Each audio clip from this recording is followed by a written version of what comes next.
showdown 60. No late changes. Aaron Bryans and Tom Wilson calling the action for you alongside premiership players Lauren Arnell and Rod Jamieson. It is a little bit one-sided on paper, this matchup, but history says they tend to, more often than not, be absolute epics. 35% of the time they end up being decided by 2 goals or less, and history says the higher-ranked side has only won 61% of the time. So littered with upsets and iconic moments. We'll see what's in store for us tonight with Port Adelaide and the Adelaide Crows. Have you had an iconic showdown moment, Jamo? I can't recall. Can you take us through that, please? Scott Cummings had a big mouth. How much can you share of what was said? Well, the history feels like I've said this 120 times, actually. But in the first one, I was a bit overwhelmed at the time, and I surprised myself. I actually did it, I must admit.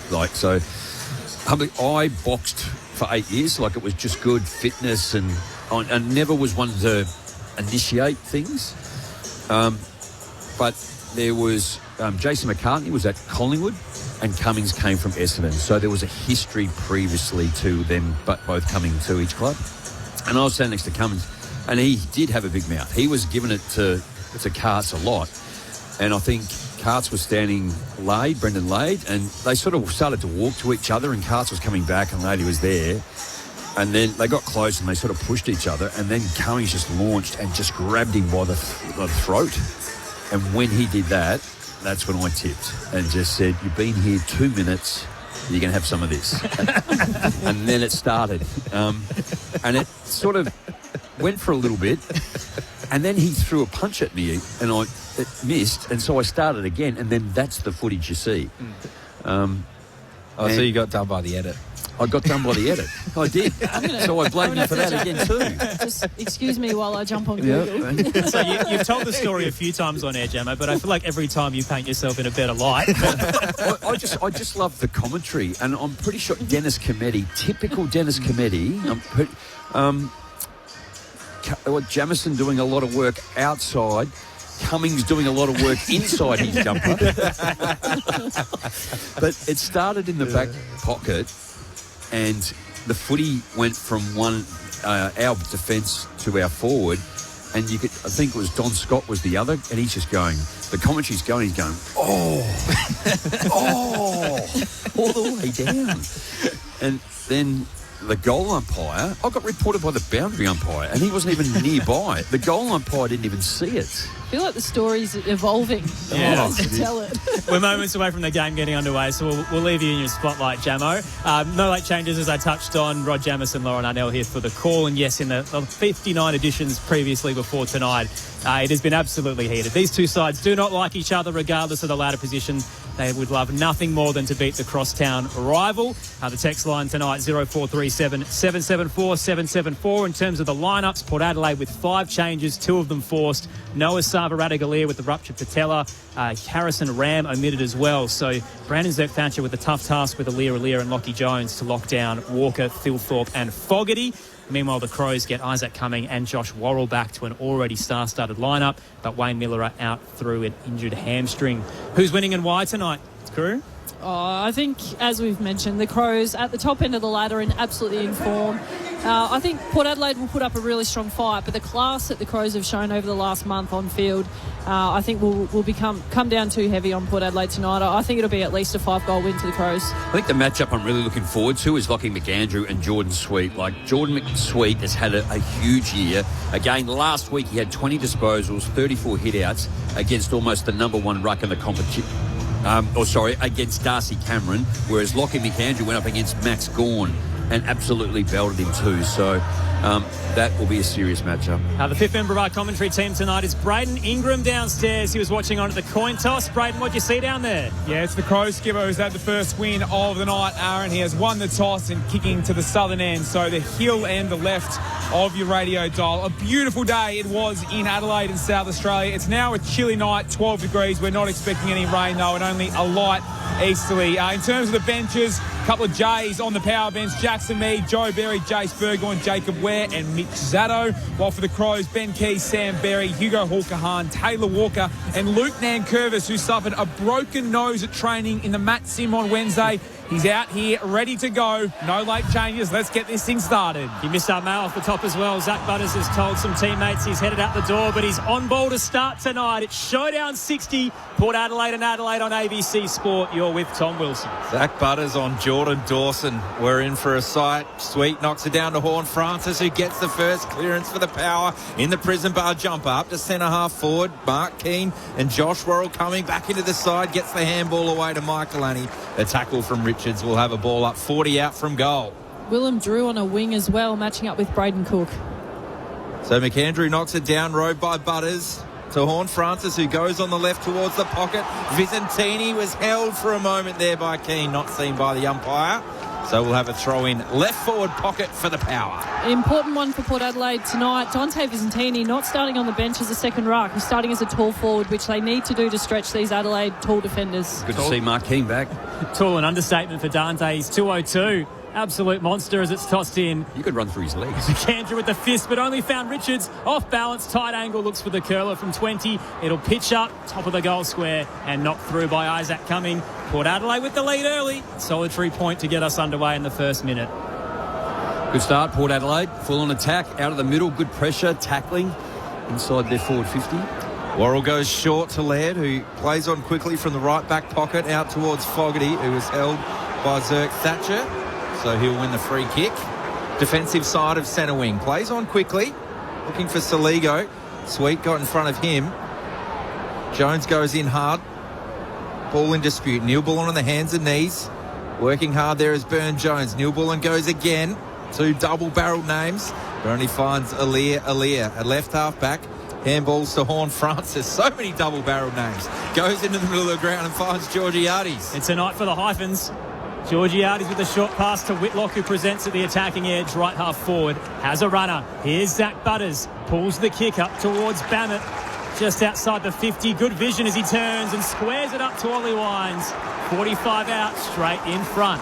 Electric footy from Port Adelaide to start the night. They love the way they shifted the ball and used the width of the ground. Zach Butters with the overlap. Handball receive. I reckon he ran 90 metres to get it as well. And some nice patience from Bammett, who we've seen show good moments in the last couple of weeks forward. So the Brownlow medalist, who was managed last week, questions over his future. Ollie Wines decides to go low and hard from 60, sets it up to the top of the goal square. Rankin brought it down, ball ace under pressure. Got it out to Cumming, buffeted off it by Horn Francis. He's a bully. Smashed his way through and snaps it from 10. Port Adelaide up by 7 in Showdown 60. 2 minutes played on ABC Sport with Rod Jamieson and Lauren Arnell. Yeah, it's a good summary, Loz, too, just where Port Adelaide, they look sharp, don't they? They're kicking, looking inside that short one, not bombing away, not allowing Adelaide to have to sit under the footy or third man up. And just another incident there in Horn Francis, just his ability to tackle. Adelaide had 2 or 3 handballs, couldn't clear it, came loose, and great goal. That's what we were saying earlier too. That's where he needs to be, and that's where you'll get a greater return if he's in the middle and up forward.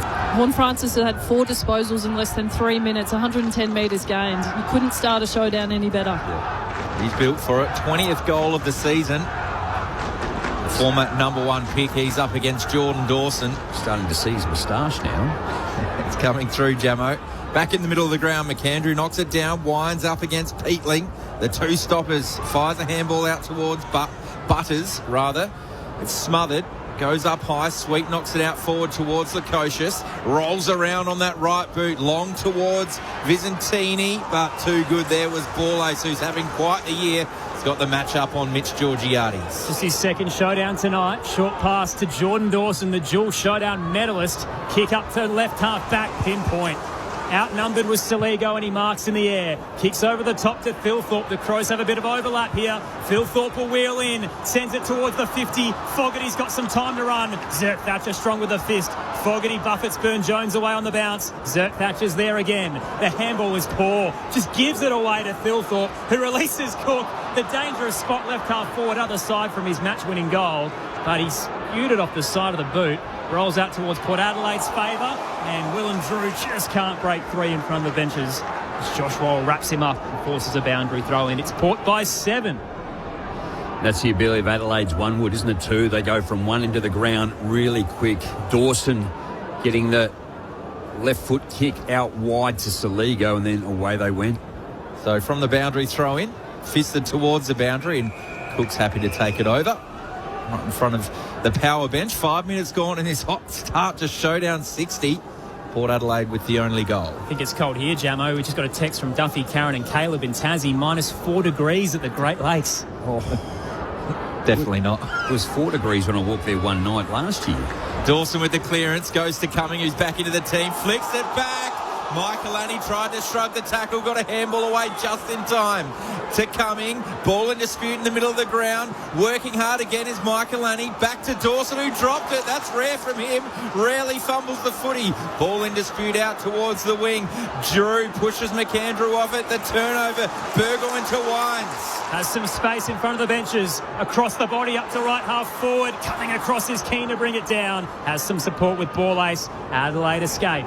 Out to Rory Laird, the all-time disposal winner in showdowns. Left half back.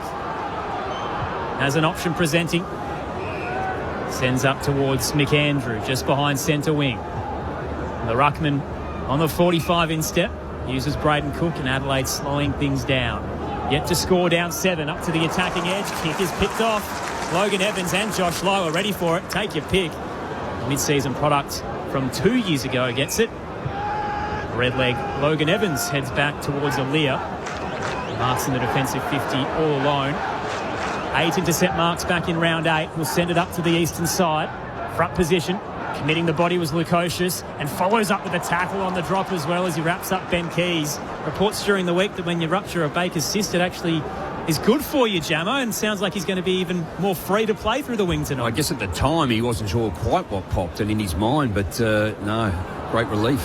Fumbles that one, goes through his legs, but Sweet does the work on the ground. Fetches a handball to Mead, tackled by Berry.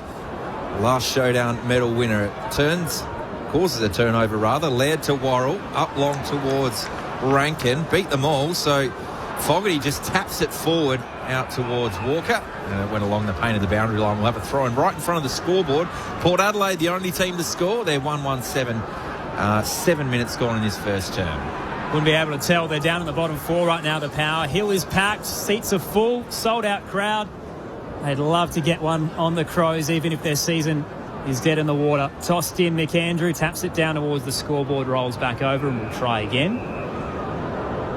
Jason on Francis with 4 early in the goal. Zach Butters with 3 touches. Rory Laird with 4 of his own. Adelaide set up well now behind the footy. Port Adelaide's probably one of their challenges all year, isn't it? How quickly they can move it out of their defensive area. Crows inside 50 at the northern end. McAndrew down. Butters went for the volley. Didn't make the contact he wanted. Dawson picks it off. Handed it wide. Taylor gets it across. The kick across the body towards goal. No good. And off hands, it heads over the boundary line. So will be tossed into play. Left forward pocket. Braden Cook had a stab, but just couldn't quite curl it through. Jordan Sweet that kicked it off the ground and did that then. Butters. Yeah. Tried the Socceroos style, but just couldn't really get it. Dangerous. McAndrew down. Found Fogarty. Quickly tackled by Lear. Drops the footy play on. Port swarm. They've got numbers everywhere. Ware gets it wide. Burgoyne with the exit up to right half back. Big push enables the mark for Georgiades. It's a clever one. It was almost a push in the shoulder. It looked like in the back, but I think it got him a bit higher, and good timing from Georgiades. Does give up a lot of ground, though, as they switch to the defensive 50. So Zerk Thatcher heads wide to Aaliyah. Wide to the other side of the ground. Lukosius has been busy. That flat, long kick that he does so well. That's outrageous. It is, isn't it? What a kick. Yeah. Did it a few times against the Pies last week before that injury we've touched on. So Richards has got it forward of centre wing, outer side of the ground. Inboard to Evans on the logo. He's going to go back to Aaliyah at centre half back. So trying to be precise here, the Power. Full switch on now to Lie. Members side logo. Those 7 kicks where they started, and they've probably gone for now, maybe 40 metres forward. Now to Berry, Jamo. Just forward of centre wing. Here comes the long kick now.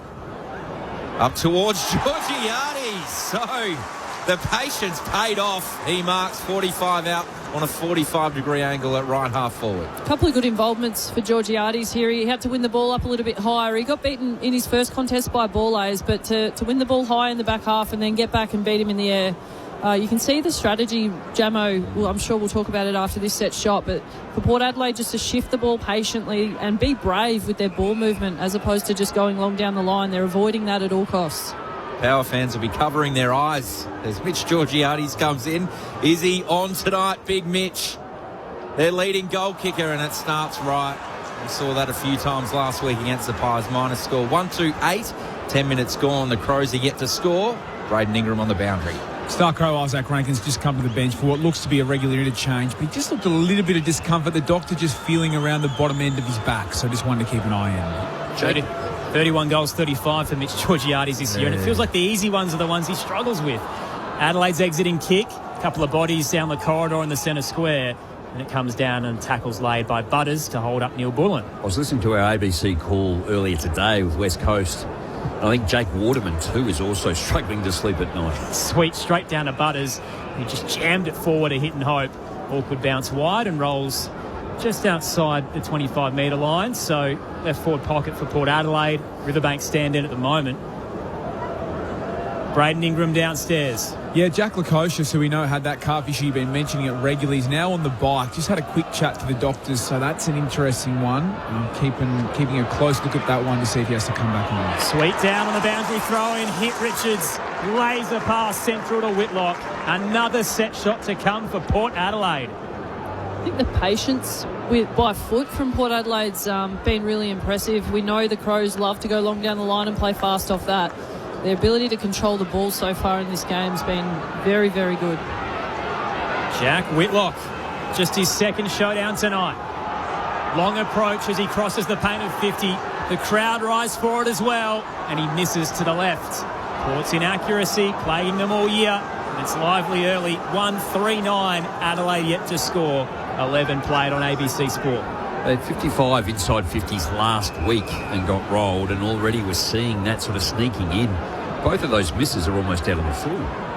Paul Kahan out of defence, long towards McAndrew, and ended up in Sweet's hands, but had enough of the footy. Flicks it back to Michaelani, running forward, looking for Nankervis and Taylor Walker. Can he keep it in, Tex? The umpire says no. So this will have to be a lasso free kick, because if it's out of bounds, it's impossible that he could have touched it. Been already out of bounds. So the umpires are conferring. Yeah, I think you're right, Tom. They've called a throw-in. Why wouldn't they go to the bunker? Just like you would have seen that right now. It can't be both. No. It's just remarkable. Well, yeah, it has to be play on then. That's right. So, boundary throw in. Mead wins the clearance, goes short, finds Berry. Off to Drew by hand to Wines. Dangerous. That's an underground handball. It was genius to Horn Francis, who tried to take on the tackle of Worrell, and he wrapped him up. That whatever happened with Josh Worrell last week, he's redeemed himself already. He can do it again next week. That's a ripping tackle. All is forgiven. The wild thing strikes. Worrell heads to Mark Keane. We were talking earlier about the first showdown. If that had been in the 90s, Jason Horne-Francis might not be playing anymore tonight. No, he would have lined him up harder than that, but she was an emphatic tackle. Keane short pass to Dawson. Places it well up to left half forward. Berry takes the mark. The reigning showdown medalist. 19 tackles the last time they met. Opens the angle, 60 from home. Sets it up in the Walker direction. 4 fly with him from Port Adelaide. Couple of Crows stay down. One of them's Fogarty, but he's set upon. Couple of tackles, holding the ball. Free kick to the power in the right back pocket. They currently lead 9-0. Only took 3 players to take him down. He's just a brute too, isn't he? He's just built for it, isn't he? Ducked the head early, so probably gave up his prior there. Wish he had played in the 90s. He's built for the 90s, Jamo. Down the line, and Bammett dropped the sitter. Fell in the lap of Visentini. Flicked it back towards Drew, but he was under pressure. Kicks it straight to Mark Keane at centre wing. He plays on quickly, looking for Rochelle. Live flies and catches. Lovely mark from the youngster. Like his game at right half back, takes an important intercept. He's been reading the ball early and peeling off, be third man up and doing a great job on Rochelle so far, Josh Lai. Bangs it long down the line and off the hands of Keane. Berry's coming across. Shoots the handball inboard. Wines loops it through 2, but it's sharked by Keane. Gave it across to Hawker-Hahn, who was steamrolling through the pack, but left the footy behind in the process. And then a tackle lingers on him without it. Bammett gives it away. Paul Kahan quickly kicks it out towards Laird. Moves it up to half forward. Berry turns on a dime and bursts towards the 50. Drills at top of the goal square and Fogarty puts down the mark but follows up. Darcy Fogarty kills it from 10 for Adelaide's first of the night. One straight 6 the Crows. Port 139. 15 played in showdown 60. Braden Ingram's downstairs for ABC Sport. Isaac Rankin back on the ground and all good. Jack Lukosius has walked up and down the boundary twice. He's clearly not feeling 100%. We do know that Josh Carr said earlier in the week he would have a jab to manage the pain. I think he'll come back on, but just not ideal the early start for this game for Jack Lukosius. And particularly after the impact loss he's already having too, when he's got hold of the football, deadly kick, low, hard, and whether it's forward or in the middle of the ground. He did start the game reasonably well. It's such a challenging one for all involved. You just hope he can get back out there and put his name forward. If you do something like Joe, or just suggested in regards to seeing the doctor, he's going to miss 2 or 3 afterwards to recover. Visentini now in the ruck and got a clean tap to Horn Francis, who was taken high by Berry. Does look like Lukosius is ready to go back on. He's waved at Willem Drew to get the next rotation. Oh, risky ball there from Horn Francis, and he's turned it over. A kick to me did not favour him, so Keys goes back to Hall Kahan, looking for Rochelle, who is clean on the half volley, chips over the top, looking for the goalkicker and Fogarty, who knocks it back to Rochelle, who goes for a dribbling goal! Special from Betts, from Rankin. Now it's Rochelle's pocket. And the Crows get back-to-back goals. They're 2 straight 12. Port 139. 16 and a half gone first term. Oh, Jamo, Rochelle had a ripping game last week. 3 goals, 3 against the D's. And that involvement, the clean hands at ground level, the first touch, and then the second one on the boundary line. There's no looking back for Josh Rochelle.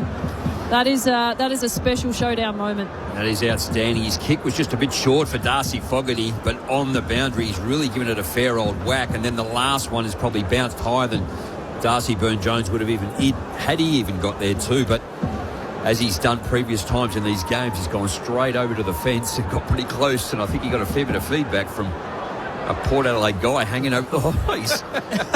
Didn't he? Showdowns are all about moments. Port had 6 of the first 8 inside 50s, but just the 1 goal to show for it. And now the Crows have back-to-back to take the lead. Big push in the middle as we reset. Saligo gives it away. Wines will hand it off towards Horn Francis. Port inside 50. Couple of fists out the back door. Berry's tracking it but running out of room. And Hawker Harm will have scored him over. It is Adelaide by 3 points. 17 played opening term. Just how dangerous you can be when you just see Rochelle take the football clean first time, and the time that then it allows him to use the football and settle down and execute. So classy. Boundary throw in, Sweets up forward, up against Thilthorpe in the ruck, flip back to Rankin in the right back pocket, clearing kick, long down the line. Walker brought it down towards Fogarty, handball to Neil Bullen, who slipped, but got the handball out to Taylor Walker again, who finds Keys on the chest. Thought about playing on. He's going to come back over the mark on the wing. Now goes inside the forward 50. Flying at that one is Lai, who's got in front of Rochelle. Another intercept mark.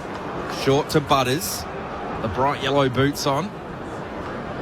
He's at centre half back for the Power. They trail by 3 points. Ben Keys just took too long to get it in there.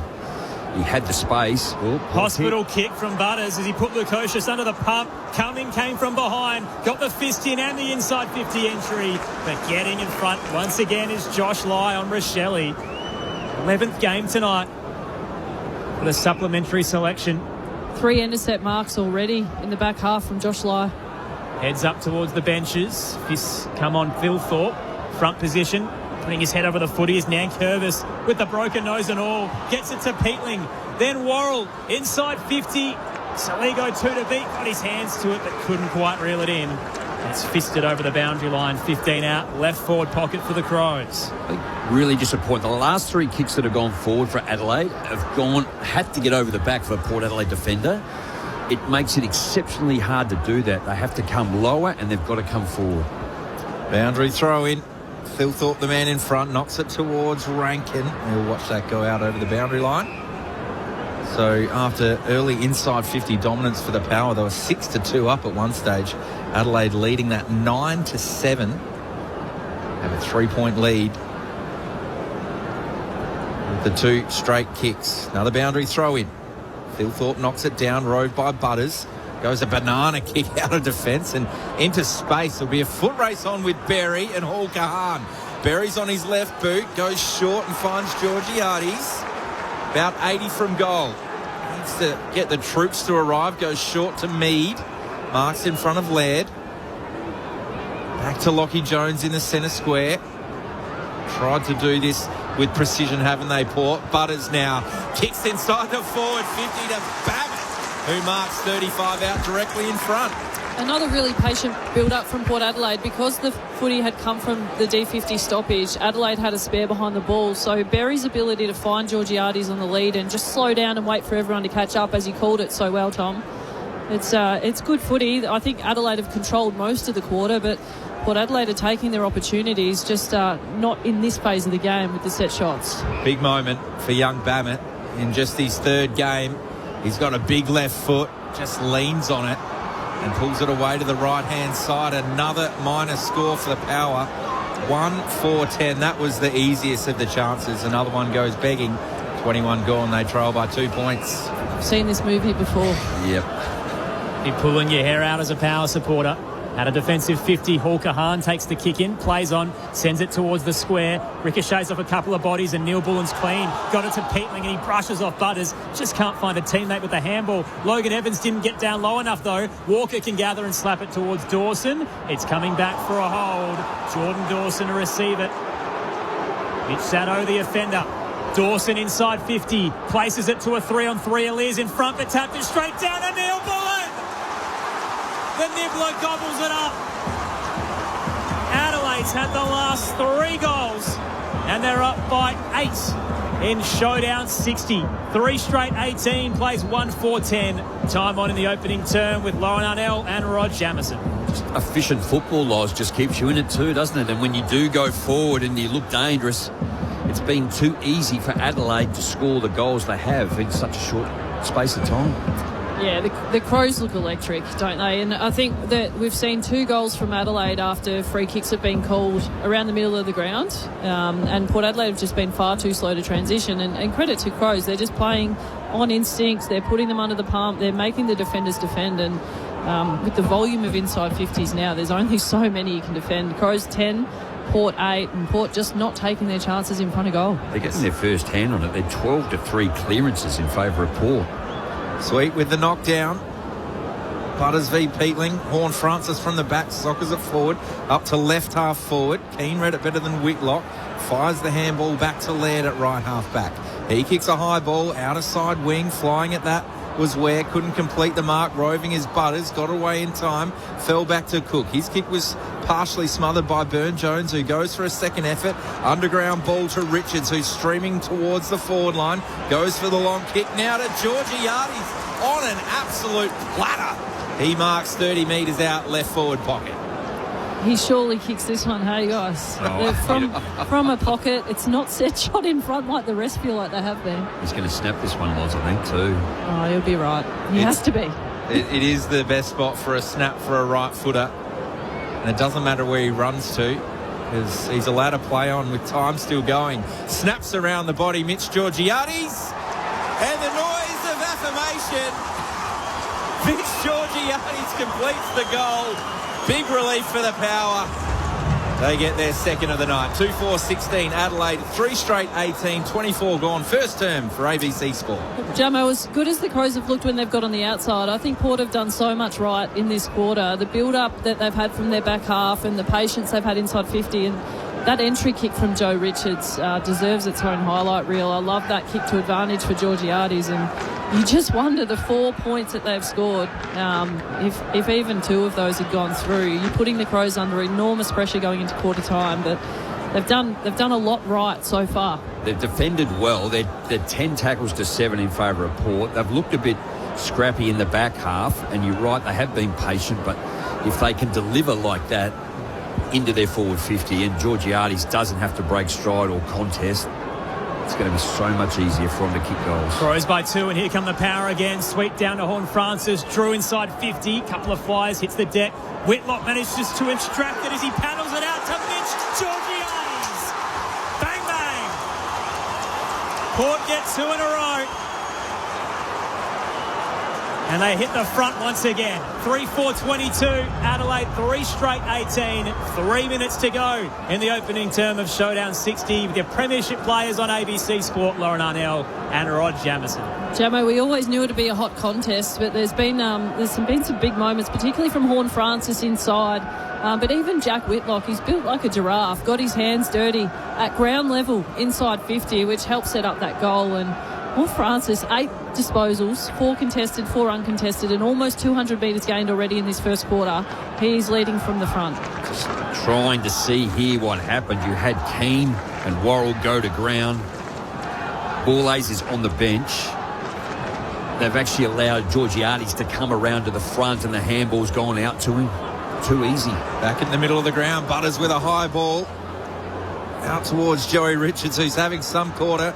Rove that well, got put in the washing machine there by Michael Annie. Probably not much prior, but a great tackle.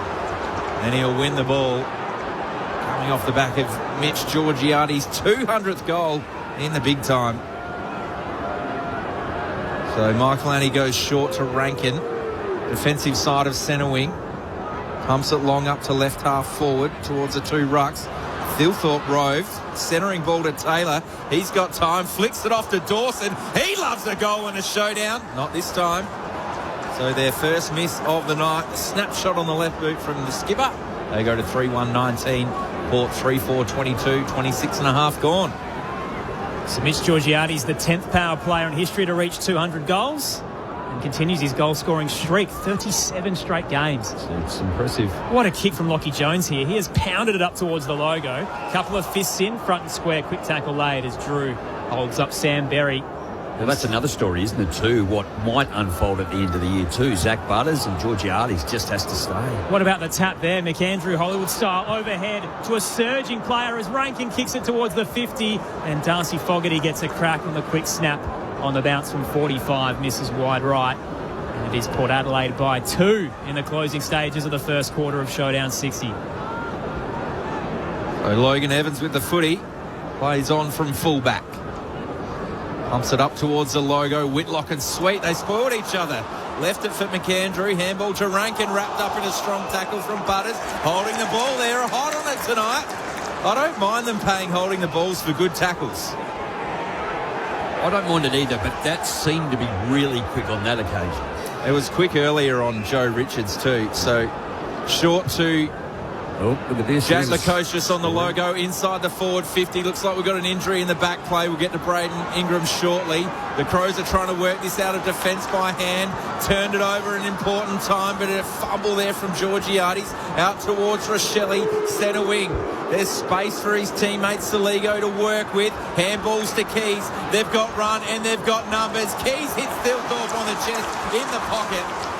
Right in front of the scoreboard, 30 out from home, Braden Ingram. Not just an injury, Tom. It's Isaac Rankin who limped off in that holding the ball tackle. He knew something was wrong straight away and came to the bench. He's on the massage table at the moment. The doctors are having a look at him. Is it knee or ankle, do you reckon? I think ankle. Give me another 30 seconds, Jamo. Yeah, knew something was wrong straight away. Just can't get a consistent run out of Isaac Rankin. He is so important to their premiership push.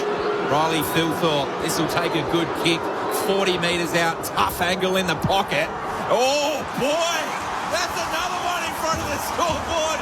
He goes straight to the power fans and applauds himself and puts the Crows back in front. Their stars are shining tonight in a way showdown. The Crows, they're 4-2-26, Port 3-4-22, 29 gone in the first term of Showdown 60 for ABC Sport, Braden Ingram. Yeah, so it's his right leg, Isaac Rankin. They're currently testing the knee as well, so doing all the checks, but it's a wait and see. They've just showed it on the big screen, Braden, and it looks like a right ankle. So Zach Butters has tackled.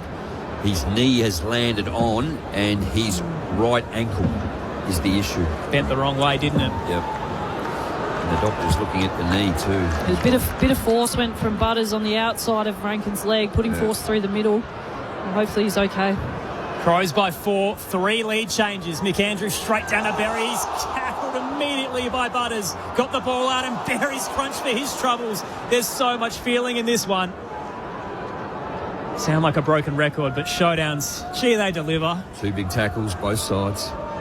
McAndrew down, but it's sharked by Horne-Francis. Quick kick towards right half forward. They've got some time if they can get there. Just trickles over the boundary line. Zatto did everything he could, but it will be a last disposal free kick for the Crows.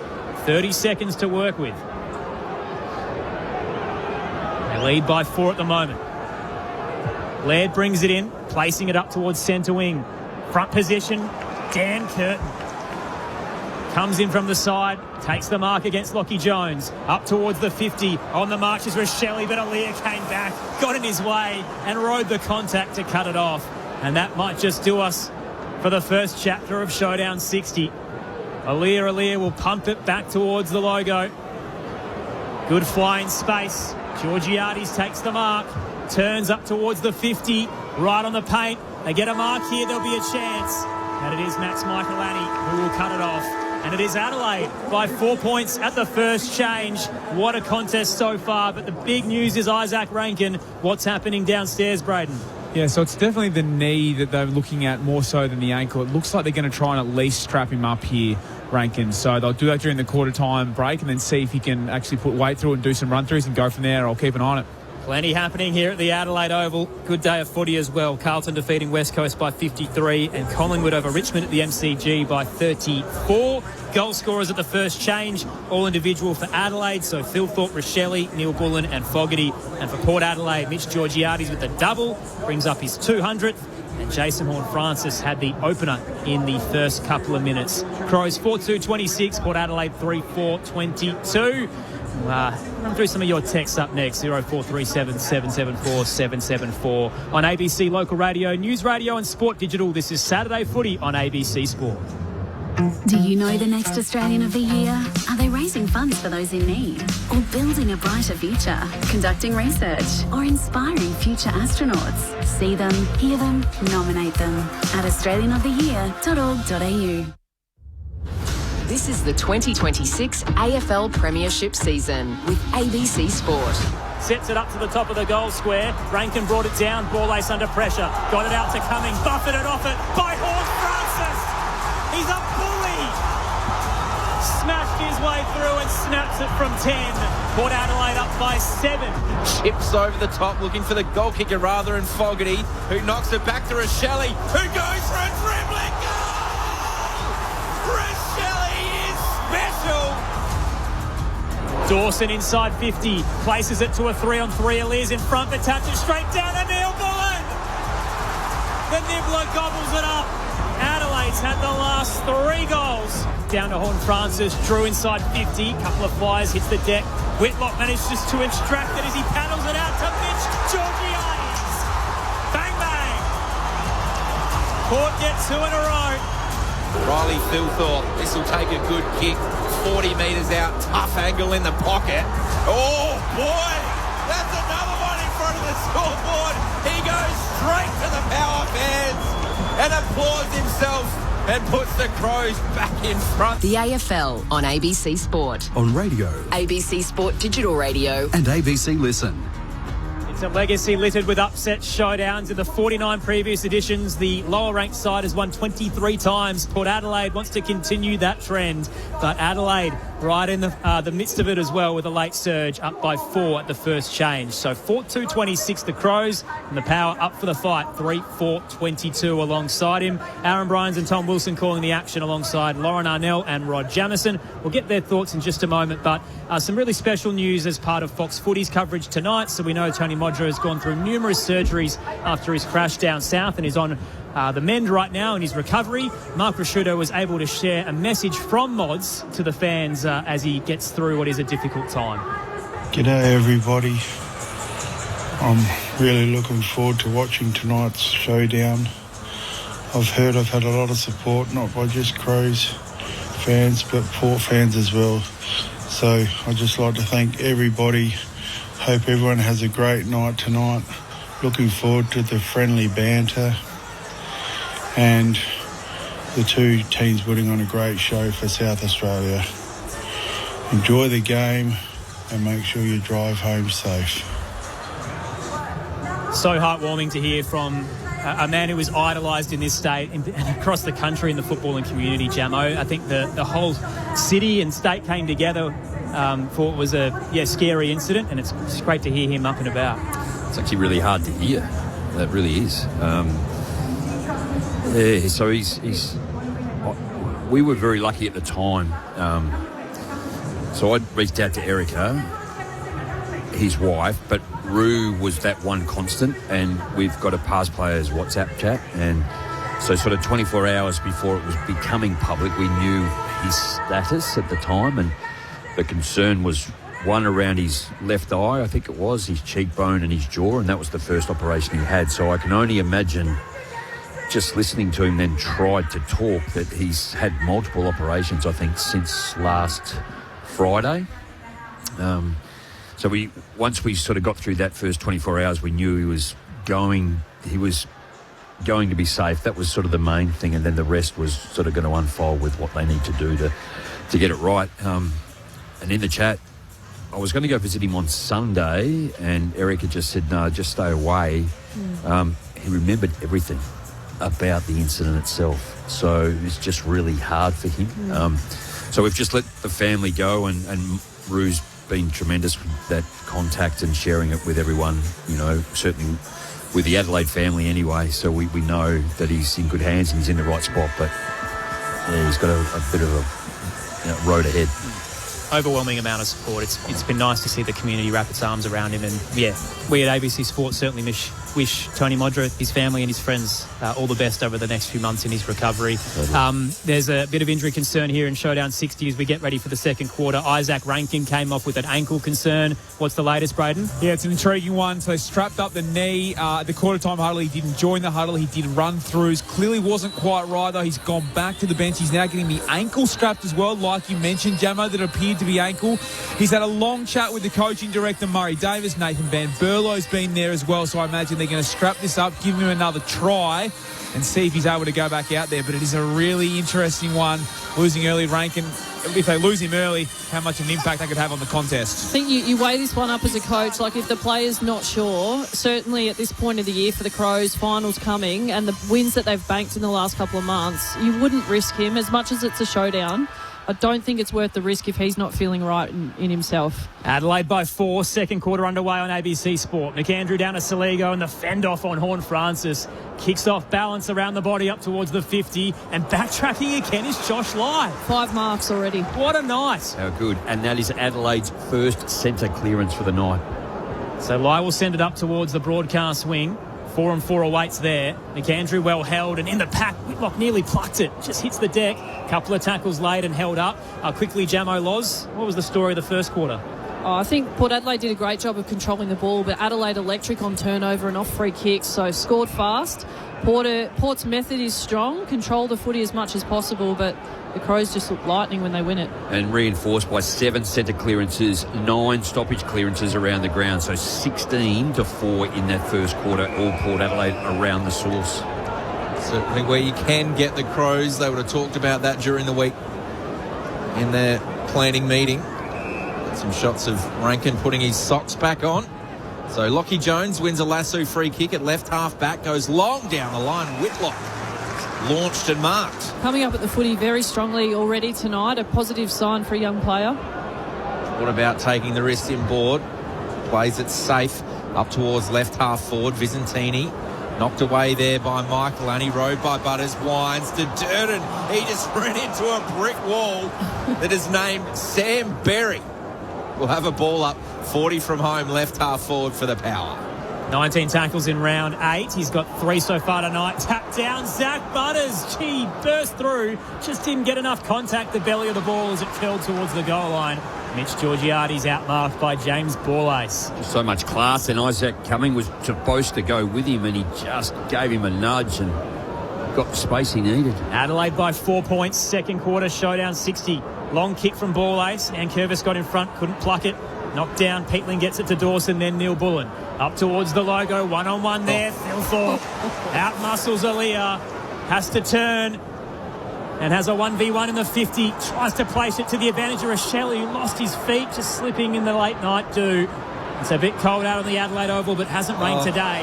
Lai picks it up, tries to curl it around Rochelle and kicks straight towards the boundary line. Out on the full, free kick Adelaide, and Neil Bullen has no one on the mark. He'll step in here, try to set it up at the top of the goal square for the Crows. Phil Thorpe flies, couldn't reel it in. Picked up by Lukosius. Errant handball, just trying to get some territory. Richards fumbles. Lockie Jones comes through and leaves it behind. Berry for the Crows can't gather. Putting his head over at his tailor, but the ball's ripped away from him by Drew. Port Adelaide in the left back pocket. Zerk Thatcher will break the ankles of Rochelle and exit out towards the broadcast wing. Sitting under it is Worrell. He does the intercept game so well this last week through illness. So from right half forward, he just goes back to the logo where Laird is. Further afield to Peatling. And Worrell's going to grab this one. Can get it onto his left boot. Pops it up into a dangerous position. Flying at that one, though, is Lukosius. Sliding back. Marks in front of Curtin, the two wingmen. Super critical of how Adelaide are going into their forward 50 first quarter, this quarter. It's just poor. They're getting enough football to have a crack, and this is what they need to do. Lace out Fogarty coming forward. Yeah, so a poor kick from Lukosius. Kicked it straight to Dawson, the last person you'd literally want to kick it to. And he delivers to Fogarty on the chest, who marks left half forward, 45-degree angle, 40 out. Here's a beautiful kick of the footy. We know Darcy Fogarty, one of the best in the game, and efficient as well. Already has one of the night. Comes in 45 out, he unloads, and the goal umpire hardly moved. Darcy Fogarty gets his second and gets the first of the second term. Adelaide extend their lead to 10 points. They're 5-2-32. Port 3-4-22. Took us 4 minutes into this second term. This is the trend we were worried about, Loz, I think, too. Now only minutes into, as you've highlighted, Tom, in the second quarter, 5-1 inside 50s. They're getting it in there deep, yes, but they're poor entries. But the pressure already with Port Adelaide trying to get out maybe 3 occasions have turned it over on all 3 occasions. Well, you'd make an assumption that the message for the Crows defensively, they did a lot right, but I think their ability to get out and defend width early wasn't as well done as they would have liked in that first quarter, and I think Dawson set the standard there. We can see Lukosius trying to go the long switch. Dawson easy intercept mark and straight back in. Crows by 10. Braden Ingram downstairs. With his right knee and right ankle strapped up, Isaac Rankin is back at this centre bounce. Big news for Crows fans. Both rucks fly in the middle, but neither can get the tap. And pouncing is Zach Butters. Kicks towards the 50. Getting in front again. James Borlase. How good a season is he having? He's going to keep Jordan Butts out of this team, and he's going to have a pretty good couple of offers coming his way from the Victorian clubs in the hunt. Kicks up to the eastern side. Saligo caught behind Evans. Foot race is on now through the logo. Getting there first was Evans, and Saligo tries to wrap him up, but does force him over the boundary line. Surely if you're Port Adelaide, you're chatting to Borlase's manager as well. His father played for the Port Magpies. He's a local boy. You wouldn't be letting him go anywhere. If he's going to leave the Crows, surely he stays in town. Fourth amongst defenders for spoils per game. Felt like at the start of the year he was headed towards delisting, and he's turned it right around. Tossed in the tap down. Dawson tackled by Butters. Ball bobbles out and just flirts with the boundary line. Stays in. Lukosius waited for it and is met for his troubles by Dan Curtin. Or boundary throw-in, rather, near the Williams stand. Adelaide by 10 at the moment. Sounds like the Dogs and the Roos are the main suitors for Borlase. Let's see if the Crows can keep him. Tossed in, McAndrew down, bounces straight towards Curtin, steps through a couple and gets it back to McAndrew, up towards the 50, shallow drop for Thilthorpe, beautiful read on the bounce, gathers and curls it from outside 50, this one wasn't so kind, a high one to Fogarty, but it lingered for Jones, Rochelle was lurking, tackled, ball shoots out, Neil Bullen to Taylor, can't get through two, Jeez, hit hard, Lockie Jones spears him in the second tackle and brings him to ground for the holding the ball free kick. Sorry, I burst onto the I've done my microphone then. Lockie Jones, the poor bounce. He was eating it. Yeah. They had 3 on none, and then the bounce favoured the Crows. A big fly out of side. Horn Francis couldn't complete the mark. Rankin handballed it straight to Butters, who goes to Bammett out towards Drew. Made him work for it. but had time to get it onto his left foot. It's a high ball. Butters, well, he was the smallest bloke there. Not that saying that Zach Taylor's tall, but takes a nice mark. Inboard to Horne-Francis. Near the centre circle. Gets a handball away to Evans. That's a good kick to Georgiades. He's got runners. Burne-Jones, he's got Lukosius a little bit wider as well. A little too far out to score, but he uses it so well. Kicks inside the forward 50 for Vicentini. Roving was Whitlock. Tackled at the right time. Socket off the deck out of nowhere. That was from outside the penalty box. Corey Durden. Oh, I haven't seen a kick fly into the back fence like that for a long time. Something from nothing. And Port keep their nose in it. 4-4-28. Adelaide 5-2-32. 8 gone second term. Well called, Tom. That was that flew, didn't it, from Corey Durden? There's no doubt he's been watching a little bit of World Cup, and I'd be expecting too that the soccer ball's been out during the warm-ups in the training week, but a nice, dangerous ball inside 50 from Lukosius. Darcy Burne-Jones was trying to scramble out of the way of that right leg. And a good contest from Vicentini to bring the ball to ground, and Durden just doing the job that he's out there for. Small forward, once the ball hits the deck, it's up to you, mate, and what a goal. That's the leverage that the Socceroos were unable to get against Paraguay, wasn't it?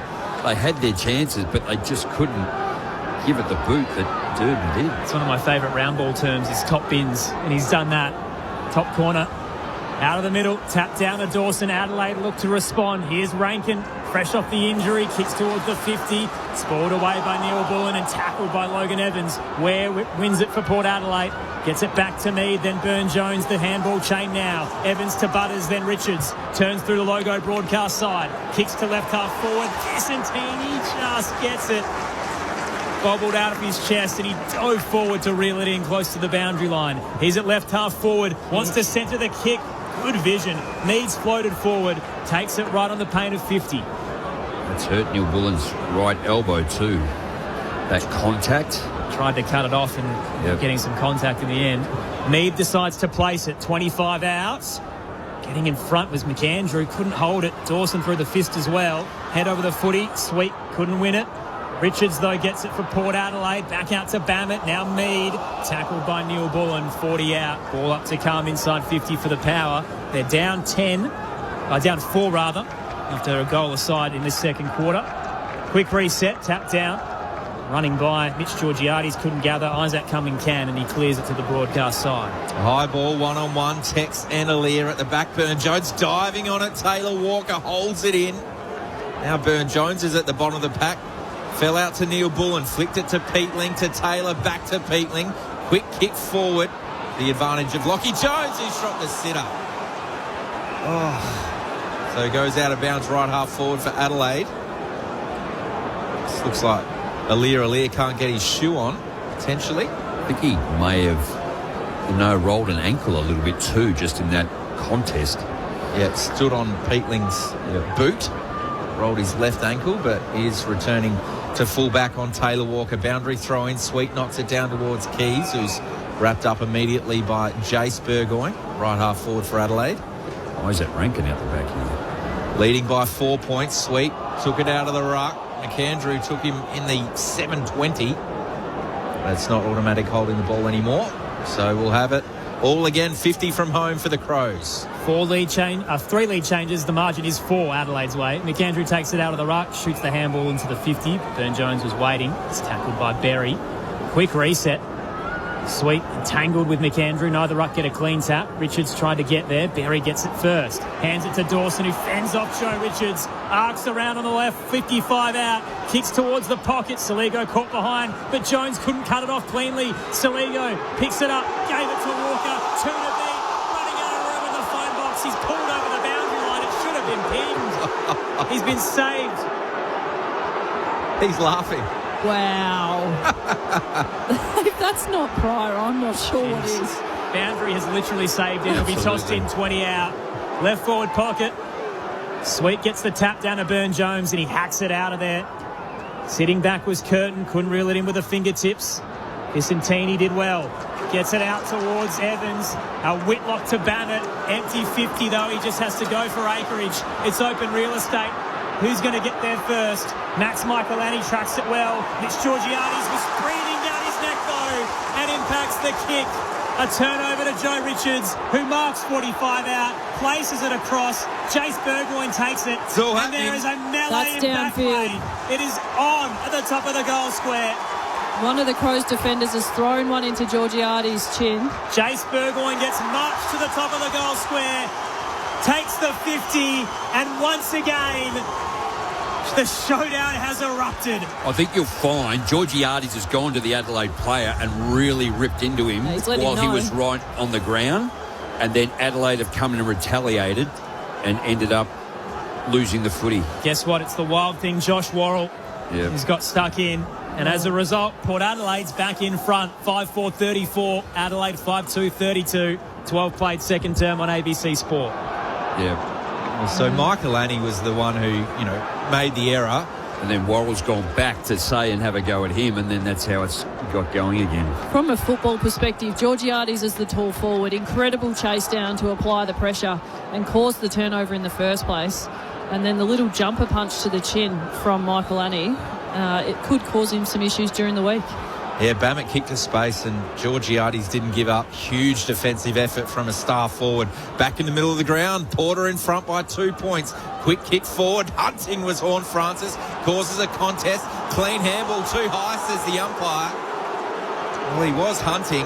Just got Rory Laird too high. What a great showdown 60 we have. High quality stuff. Big tackles. High pressure. Up towards centre half forward. Fogarty leapt and took the mark over the top.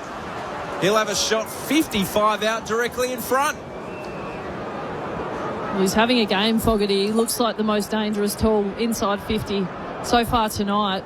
He's looking unstoppable in the air. Had a free run at it. Oh, he's almost back in the centre circle, Jamo. I was just watching the man on the mark. He's actually taken 2 steps forward. The umpire's allowed him to do so. So it'll take a kick of 55. We know he's got the journey. You can hear the fans cheering early, but it's bent back! Just like the Jordan Dawson one in reverse. And Fogarty's got 3. He's set this showdown alight. And Mr. Darcy puts Adelaide back in front. They're 6-2-38. Port 5-4-34 halfway through this second term. What's the lesson there? That you never go early? The Bronx cheers and it ended up being a goal. It just held in the air.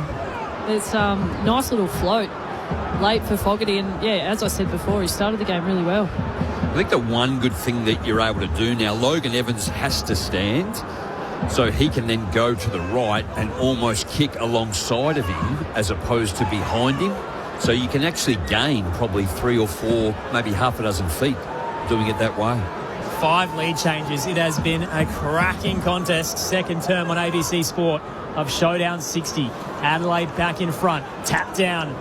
On ball is Jackson Mead as he bullets the pass. A little low tumbler towards Whitlock. Ricocheted off him, but Berry got it back. Whitlock goes for home. It clears the pack at the goal square, but rolls left and through for a minor score. Adelaide by 3. Been non-stop tonight. Haven't had a chance to read some of your texts, but a huge shout out to Eugene in Port Adelaide and Brett in Canberra who are enjoying the call. Jen from Euroa is wondering where Sam Palpepper's at. He played in the Sandful today. 5 touches on limited minutes. Jen? First game back. Good to see him. Quick kick out of defence. Right half back for Adelaide. Michaelani under pressure to Curtin, who rode the bump, got away in time. Paul Kahan back to Laird, who's met with a solid bump by Durden. Turnover at centre half forward. Horne-Francis almost run down by Neil Bullen. Kicks up towards Georgiades, brings it to ground. Thought about the soccer. Ball is in dispute for the power. Burgoyne hit with a strong tackle. Play on, says the umpire. We are loving this. Showdown 60 delivering.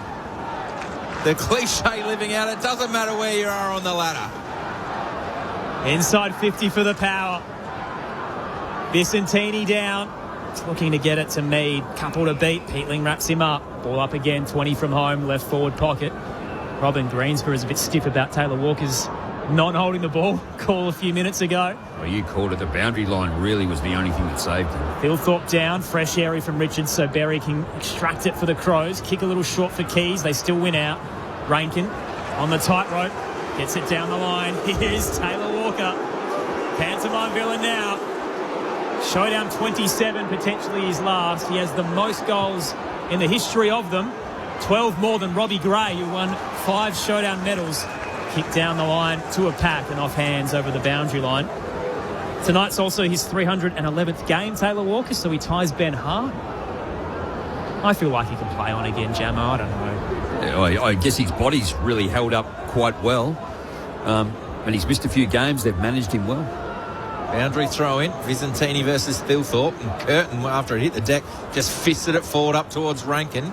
He tried to knock it away towards Horn Francis, who was slung in the tackle by Curtin. Ended up with Fogarty. Peatling, Neil Bullen has a short option at right half forward, but centres the ball.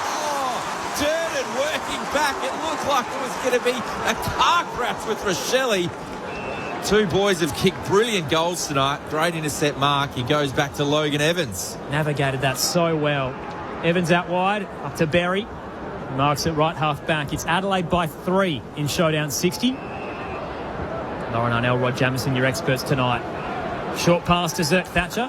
Now down the line to Lockie Jones. Has a run up. Horn Francis checks the kick up to the attacking edge. Ooh. Well placed. Mark taken by Durden, who's everywhere. Prolific season as well. He nearly kicked a goal every game. Streak snapped last week against the Pies, but has one tonight. Kicks towards the 50, and Whitlock got it through the needle. Couple of Crows tried to cut it off, and it pierced through to the young man, 50 out. 1v3, Durden slicing the footy through to Whitlock, and I'm a little bit disappointed that none of the Port players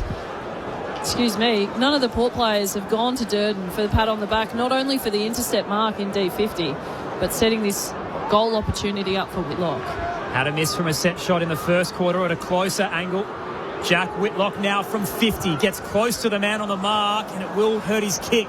Falls short, and in front, Thilthorpe gets back. They're playing everywhere tonight. Big Riley Thilthorpe with a short pass to Ball Ace, right back pocket. It's still the Crows by 3. And we played 19 minutes into the second term on ABC Sport. It's a full back. Laird, short to Worrell. He's going to play on at left half back. It's a floater up towards Taylor Walker and Aliir. Aliir gets a big fist in there. Burgoyne tried to gather the foot. He did well to Berry. Rolls around on the non-preferred right. Flying over the back was Sweet. At the back is Visentini. Running into an open goal is Durden. He just does that so well. And he's put Port back in front with his second. There's 6-5-41, Adelaide 6-2-38. 20 gone second term, Braden Ingram. I think at the start of the game there was a fair bit of trepidation from the Power supporters. They were pretty quiet. They have found their voice now as their team starts to lift and could give them a lift into this second half. We'll get you to keep an eye out on Josh Worrell as well, Braden, who caught the knee in the back in that contest that set up Corey Durden. Very proppy and on his haunches in front of the scoreboard. Corey Durden, he's having a hot streak, guys. He's had the 4 disposals in this quarter, massive involvement in the last 2 minutes of play, and Hawker Hahn's his direct opponent. He's only had the 1 touch so far in this second quarter, and that's all you can ask for from a small forward. He's getting the job done in front of goal, keeping Port Adelaide, and now they're in front. Exceptional patch of play from him. Here we go again, straight out of the middle. The tap was towards Butters, who blazed away, but it's coming back. Still Port's ball. Not sure why that's not advantage. Should have been, considering they have the quick entry, and now Adelaide get the chance to set up. Did he run? He ran into the umpire, was it? Which is why Port Adelaide will win the footy back. Matt Stevick, the man who called it back, is an absolute vet. Butters does the same thing essentially again. A helicopter wobbler towards the 50. Awkward bounce as Nankervis committed to try and trap it. Horn Francis on hands and knees. Gets the handball out to Joe Berry. Dumps that from 45. Very good from Joe. Port by 9.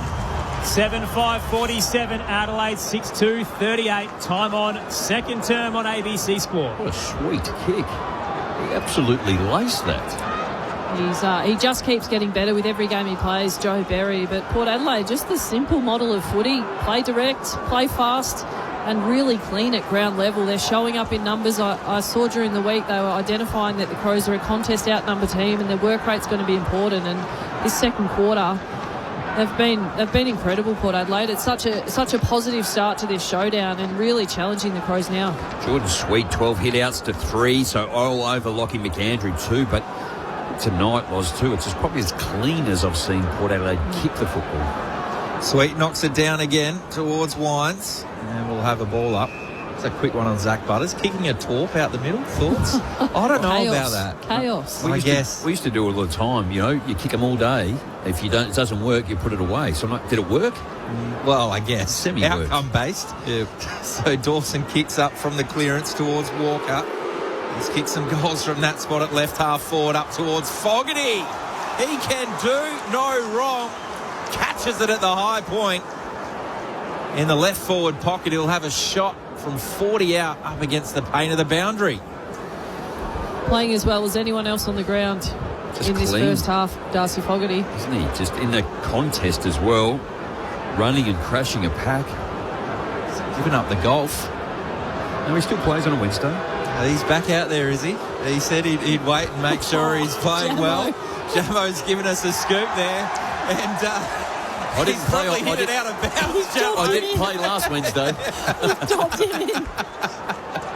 He was on the record, Jamo, is that he'd wait till he was back in form, but seems like he's enjoying his time at Glenelg Golf Course. That was out on the full in the meantime. I did make that up. Bring it back. That's your Chad Corns moment, Jamo. Gee, they're going to go end to end here, so Butters gets the handball, gives it off. Zato got it towards Mead, up to right half forward, and in the contest, an arm over the shoulder on Worrell, who's just copping it the last 10 minutes. Again, rises very gingerly. The free kick to go his way, left half back. Short pass wide to Laird. You can see why they've picked Bammett and Zato in this forward line, Port Adelaide tonight, forcing the contest. Uses Berry through defensive 50, the switch was on. Right back pocket, James Borlace. It's Port by 9. Adelaide were up by 10 at the start of this quarter, which is the game high margin. Port's kicked 4 of the last 5. Down the line, beats everybody out the back. Dawson hands it towards Keys. Through traffic, tried to lean it forward to Neil Bull, and Ali was coming the other way very aggressively and wins the hard ball. Got it to Burn Jones, tried to hand it to Berry. Couple of bodies to work through though. Ricochets around like a pinball. Ben Keys is the one who gets it up towards the 50. Backtracking Zerk Thatcher. Gets the intercept for Port Adelaide. Up by 9 and have it in defensive 50. 4 to go, second term. First game of the year for Zerk Thatcher, certainly holding his own, no doubt about that. Kicks down the line. Jones was fresh off the bench, but a goal kicker, Berry marks. So defensive side of centre wing, members side of the ground. 25 gone in the second term. Port lead by 9. Goes to Horn Francis. Bounces the footy about 25 metres. In the prison bars, Port have come to play. Up towards left half forward, Sweet in front. Is going to be tackled over the boundary line by Laird. Was given plenty of time to get rid of it. Play on, says the umpire. Then Saligo gets the footy and Lakosha smashed him into the deck. Well, I'm not sure it was high. It could have been a dump tackle, but it wasn't high.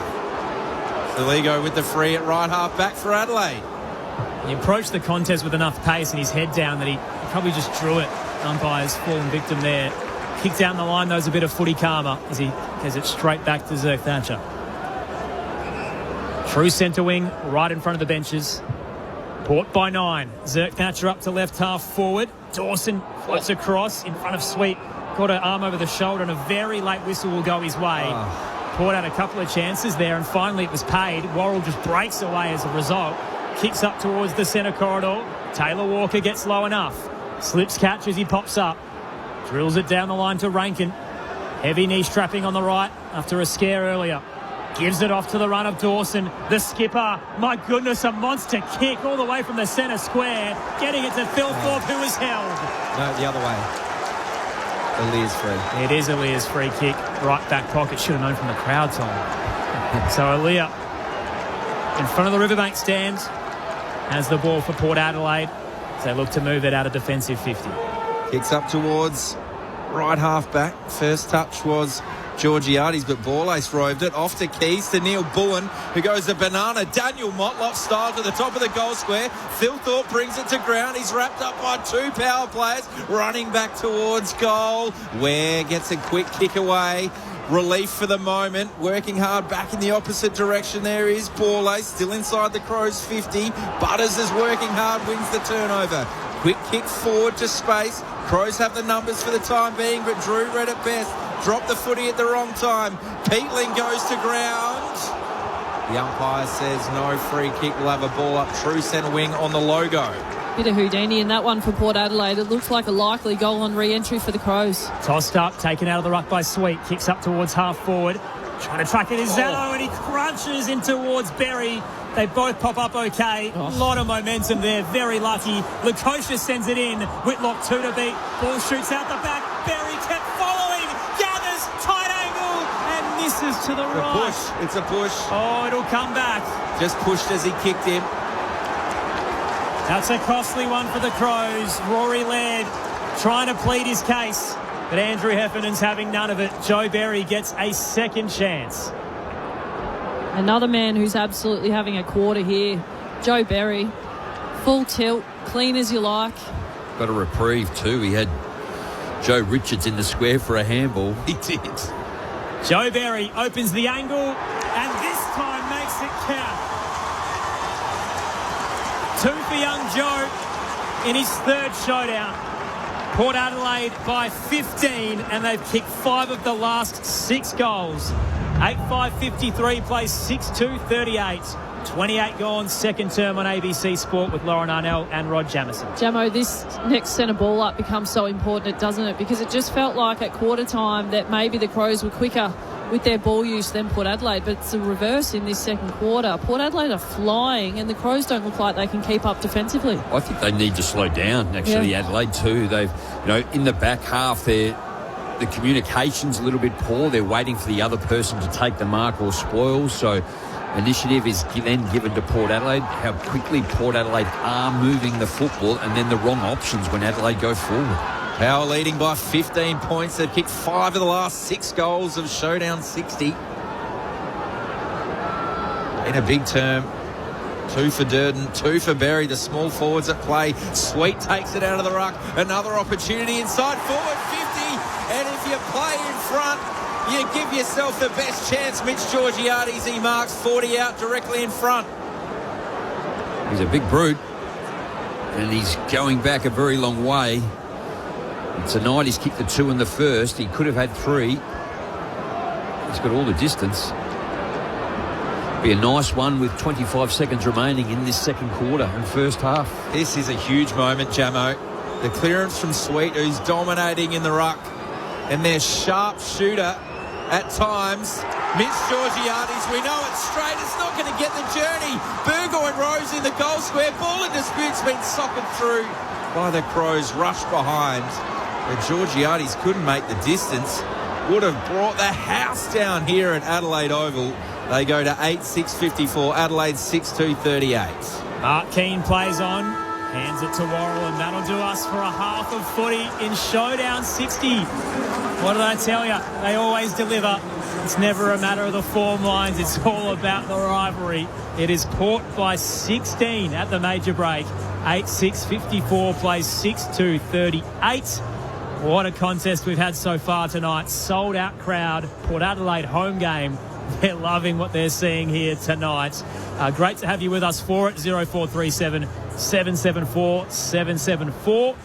Got a texter who's not happy about the push in the back. Free kicks that haven't been paid through the night. So a lot of body work we've seen on the wings.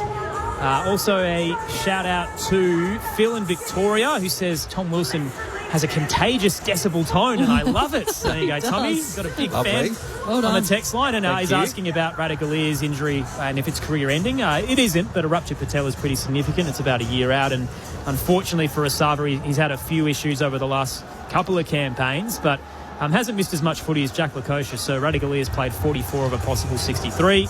Jack Lukosha's tonight is just his 13th game in 2 years. So it's a shame for Asava, but I'd back him in to be able to recover from it. Yeah, we caught up with him during the week at the airport on his return. He couldn't even stand. He was in the wheelchair. Talked about, how it's going to be a long road ahead. How he's just going to have to get into the mental space, and how frustrating it has been for him, considering how well he was playing. His intercept work has just been phenomenal this year, and it's remarkable because he's such a big body and he's so athletic.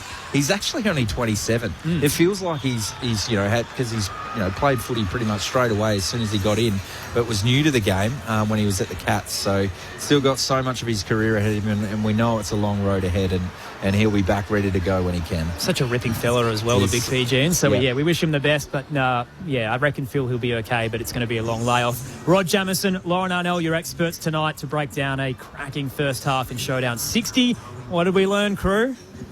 Well, we learned that Port Adelaide are up for the fight. That's what we did learn. So they were able to start extremely well in that first quarter. Adelaide managed to arm wrestle it back, and then early in this second quarter, Adelaide, I thought, were going to get right on top. They kicked a couple, but then Port Adelaide, to their credit, they kicked 5-goal-2 and really got going and kicked the footy hard and low and fast and opportunistic up forward too. Adelaide a little indecisive at times and then couldn't go back the other way and use it as well as what they could, but they were able to get the clearances in favour. It was 10-7 that quarter in favour of Adelaide, so at least they were starting to get their hands on the footy. Jordan Sweet is having a night. He's getting his hand on it, and the clearance work that he continually does. Zach Butters had another good second quarter.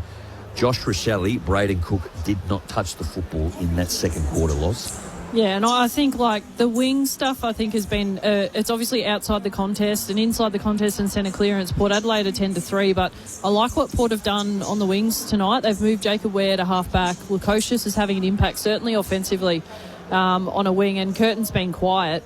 Braden Cook, without the footy, is not overly helpful to this team. His weapon is with the ball, and I think Willem Drew spending big chunks of time in this game on a wing. The possessions won't really show the impact that he's having, but his ability to cover ground and shape the stoppage is really important. Gemma, I'm looking forward to the second half and just watching centre clearance a little bit more closely, because every time I've looked up at centre clearance, Port is setting what we'd call a defensive triangle. So instead of having a player at the front or the forward side of centre clearance, centre ball up, it's hard because I keep thinking centre bounce. They're kind of shaping, and I think it's intimidating the Crows, and it opens up the front side of the stoppage for Port. So if McAndrew hits forward, they can sort of shape there. They've already got 3 players in front. But then if Sweet wins the hit out, which he's winning a lot of, they can burst through if they like as well, and you've got the Crows on the back foot either way. So I think that's working for them. Stuart Dew's an absolute mastermind of stoppage as the midfield coach, and I'm interested in what the Crows do to change that up a little bit, because Port's shape around stoppage in particular is really benefiting them. And it's reflecting too in that second quarter. Jordan Dawson had 8 and Berry the 7, but it's Worrell, Borlase, Laird, Peatling, all the defenders are actually the ones that are heading a lot of the football at the moment. So it's a worry, and it has been Adelaide's probably Achilles for most of the year, and more in recent time too. They just cannot win the football when they need to, or to start with it, and straight away you're on the back foot. I think if you're a Port fan and you're in the stands, or you're watching on telly or driving along in the car, you need to know that they've been so brave with the footy, and I think that's the only way to win this game tonight. They have to shift the Crows' defence, force them onto the back foot, and take away the long down the line kicks. We know that the Crows love to go long down the line to their tools and then play really fast off that and get you almost on a basketball fast break, or a Nestri and Kunda out the back. But Port Adelaide, by controlling the ball in the way that they have, particularly in this first half, they've just taken away the way the Crows like to play. The question now becomes, can they do it for a whole other half of footy? So Sweet, 22 hit-outs to Andrew, 10. Sweet, 9 to advantage. Then you go clearances, 7. Butters, 5. Horn Francis, 4. Sweet. They're actually getting their hand on it, and then they're using it really well. First possession, the same story, Butters and Jason Horn Francis. So I think from an Adelaide perspective, there's a lot to do better than what they've showed. I think they've panicked a little bit when they've actually haven't got the footy, and also times when the contest is coming, and get away from the body on body down in the forward line. Again, come forward, push off, create, and then lead up. And every time Adelaide has done that, they've been managed to do that. But I think the Corey Durden example, going down with the football, when you've got player at speed you called it. You said, I thought that was going to be a car crash. But that's what Port Adelaide are playing like tonight. It's not to sound punny or anything or make a joke of it, but this is Josh Carr football. Is the car crash, bash and crash, pressure. He was never that fast. But it's high octane, and they've unravelled teams with it through the year. And tonight is very emblematic of how Port Adelaide has played. The average age is 24 tonight. They've got 8 players who have played 3 showdowns or less and have never won one, and yet they still are up for the fight against some of the better teams. So even though the year's probably not going to go to plan in terms of the overall record, they've put up some good efforts, and tonight's going to be one of those. We'll see if they can hold on in the second half. They're up by 16 points at the major break. We'll bring the latest of the Socceroos news for you after Lauren Arnell's little shout-out to Nestaria and Kunda there. We know who they're playing on next Saturday. It will be Egypt. We'll let you know how that happened today and what happened in the earlier games as well between Carlton and West Coast and Collingwood and Richmond very shortly. But for now on ABC Radio, News Radio and Sport Digital, we can get the latest from the ABC Newsroom.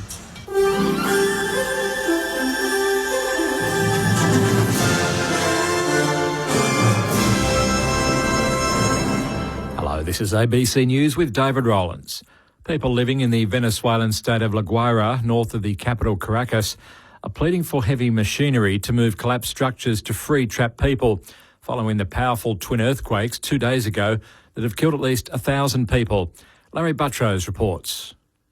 La Guaira is one of the worst-hit regions, and the government has restricted access to it to allow first responders to travel in and out. It comes as rescue crews and families race against time to free trapped people. Like many, this woman has a number of relatives trapped. My brother, my sister-in-law, my niece, my nephew and friends are in there. Acting President Delcy Rodriguez says her government is mounting a full response during these critical hours for rescuing people alive. But with tens of thousands listed as missing on independent digital databases, the death toll is expected to rise.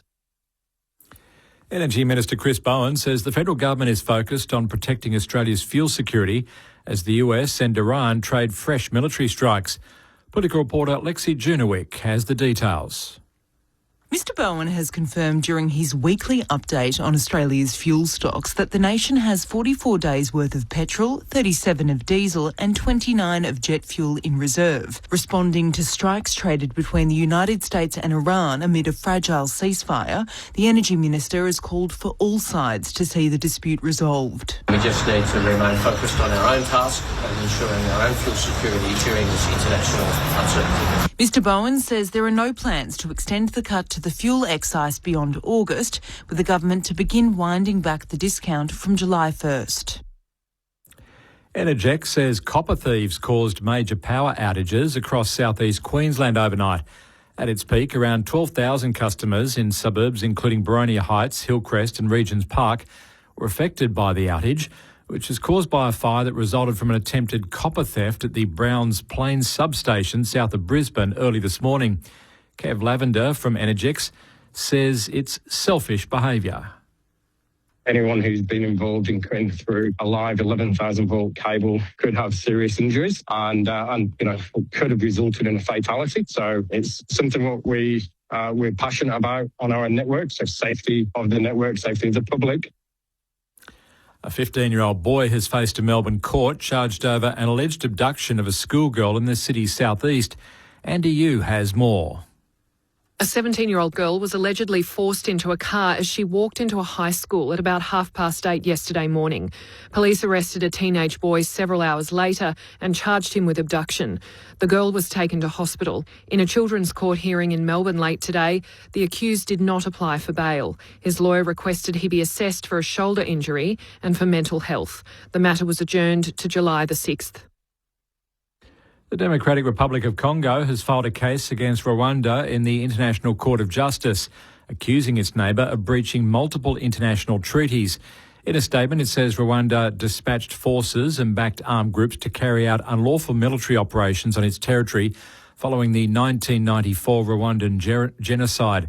The Congolese Justice Minister says his country is seeking accountability for alleged breaches of conventions covering genocide prevention, racial discrimination, women's rights and torture.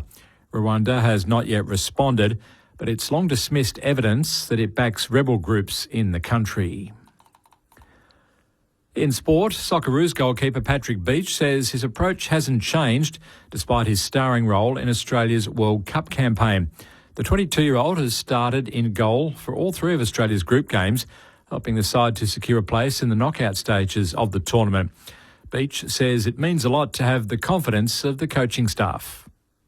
I think that's the only the opinion that really matters to me is the staff. They're the ones that pick the players that they think will do the job, and like I said, I'm really grateful that they have that belief in me to go out there and do a job for the team. And when people tune in to next year's Eurovision Song Contest, they could see a new country competing. Canada has become eligible to take part after CBC Radio Canada became a full member of the European Broadcasting Union. Prime Minister Mark Carney, who's been seeking closer political and economic ties with Europe since taking office, raised the idea last year of Canada joining the song contest. Budging on the blind side. Nick Felder. Was he a great niggler or was he a dirty grub? He blew up the Sharks' mind. Ryan HG. Got into his head, set the explosives, and walked away and enjoyed the result. Ryan HG on ABC Listen. This is the 2026 AFL Premiership season with ABC Sport.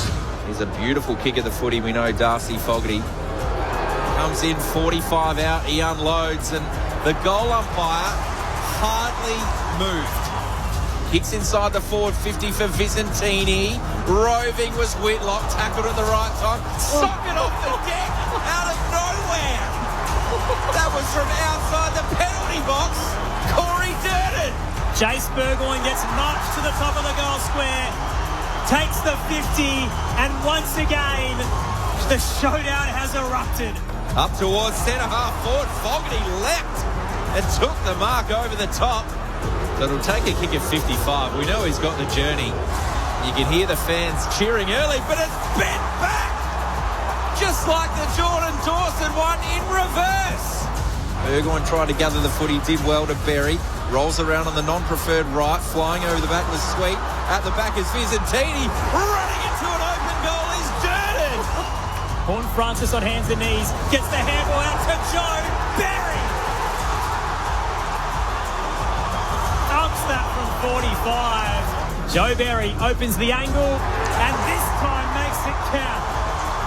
2 for young Joe in his third showdown. Port Adelaide by 15 and they've kicked 5 of the last 6 goals. The AFL on ABC Sport. On radio. ABC Sport Digital Radio. And ABC Listen. Oh boy, the showdown's delivering again. Showdown 60 has Port Adelaide up by 16 points, despite the fact the ladder positions are about 10 apart. Port Adelaide 8-6-54, Adelaide 6-2-38. It was the Crows by 4 at the first change. Little injury scare for Isaac Rankin, but he's okay. Same with Jack Lukosius. And Port now by 16 at the major break. It's been a pretty prolific night for some of the stars. Butters with 20 touches, Horn Francis with 15, Dawson with 14, Laird with 14, Fogarty's kicked 3 goals, Mitch Georgiades, Joe Berry and Corey Durden with 2 each as well. Aaron Bryans calling the action for you alongside Tom Wilson, Rod Jamieson and Lauren Arnell, your experts tonight, premiership players. Earlier today, Carlton defeated West Coast by 53 points at the Docklands, so they won 1 game of their first 9, and now that Josh Frazier is in charge, they've won 6 on the trot. The Blues, for a little short period of time there, were in the top 10, but gee, they're close to finals footy again. Harry Mackay with 3 goals, as was Taylor Byrne, and Patrick Cripps with the 3 votes in the ABC Sport Footballer of the Year with 31 touches and a goal. And Cooper Duff-Tytler, a calf injury for the Eagles. Middle game at the MCG saw Collingwood leapfrog Carlton back into the 10. They defeated Richmond by 34 points. Scores were level at the first change, but the Pies kicked 6-1 in the second term and then raced away from it after that. Nick Dacos, 37 touches and 3 goals. Another big night for the Maestro as he eyes off potentially his first Brownlow medal. And Lockie Schultz had 4 goals as well against the Tigers, with Collingwood winning by 34 points. Now, the Socceroos know who they're playing in Dallas on Saturday morning. It's a 4 a.m. Eastern start. They're going to have Egypt. So what ended up happening in Group G today was that Egypt and Iran drew, but it got very close to Iran upsetting them. We had essentially a very late would have been a winner for Iran essentially, but it was deemed to be offside. It was basically a third of a foot on VAR that cost Iran the chance to finish up top. And as a result of the draw now, they're kind of waiting for other results, sitting in third. Egypt's in second because Belgium defeated New Zealand 5-1. So Belgium top of Group G, Egypt in second, we get them. And a little bit of injury news there as well. Mo Salah had some ice on the hamstring at the end of their game, so we potentially might get Egypt without their best player come next Saturday. It's a 7-day break though, so we'll see if he can get That's wild. up. Yeah, be huge. Any ice on a hamstring, surely. What a player, but also for Australia's sake, let's hope. Knockout game next Saturday morning if you can get up for it, 4 a.m. Eastern Absolutely, Standard you Time. get up. You get up every time. Spoken like a man without a toddler. I've already had 3. Yeah, you'll be Other crazy news of the day in Group H. So I'll give Marley a call. Spain defeated Uruguay 1-0. So Uruguay out. They didn't progress at all. Cabo Verde finishes second in their group. Cool. First ever World Cup, and they progressed through to the knockout stage. So massive result for them. Congratulations. Yeah, huge. As always, abc.net.au is your home of the World Cup coverage. We've got blogs every single day in terms of who's finishing where, what it all means, and how the Socceroos are tracking. The other news, I think, out of the Roos camp today was that Jacob Italiano and Maddie Leckie have headed home, so their injuries have cost them the rest of the tournament. It's ruthless, isn't it? Like being in camp for that long and then having to go home from a World Cup. Why would they have to go home, do you think? Yeah, What the rationale for that? The injuries must be severe enough that... No, but you're in part of the Stick team. around. Yeah. Like support. Maybe you can get better medical at home, I don't know. USA costs you a fair bit if you want to go to the hospital, Jamo. Dink and join over it is over there. A couple of texts coming through as well, 0437 774 774. So Steve says, can we please stop referring to the port jumper as prison bars? The jumper represents the wharf pylons of the heritage. Look, I agree with you, Stephen, but the problem is Port Adelaide markets it as the prison bars, so we're going to stick with it. But huge shout out to what they're wearing tonight. The 1914 Invincible strip. Won 32 straight across 3 years. Champions of Australia. Looks great. And the socks pulled up. We see Horn Francis always pulls his socks up.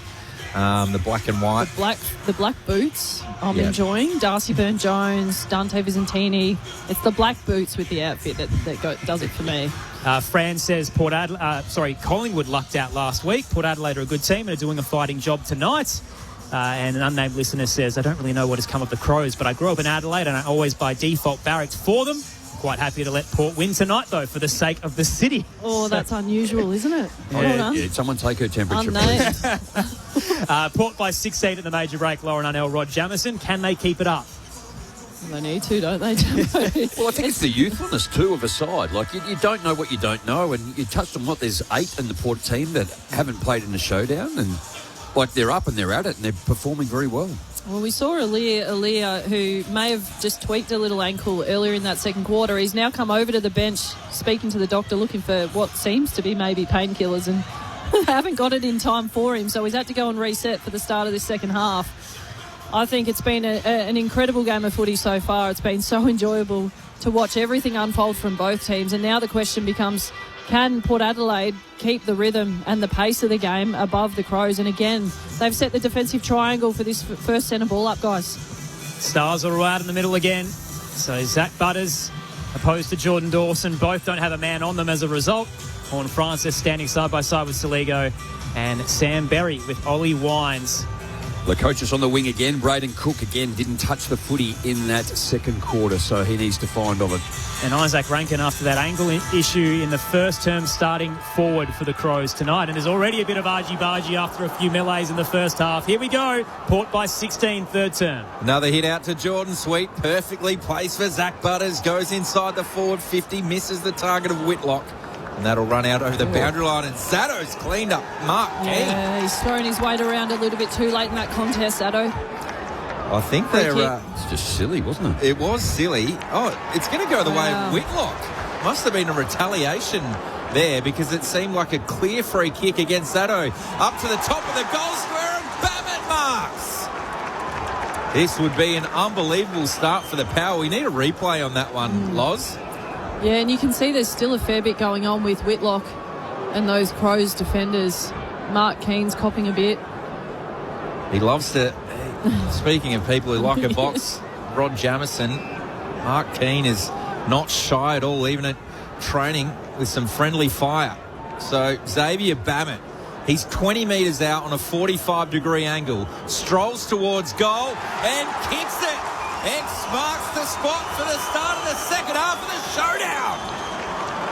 Port Adelaide picked up where they left off. They're 9-6-60.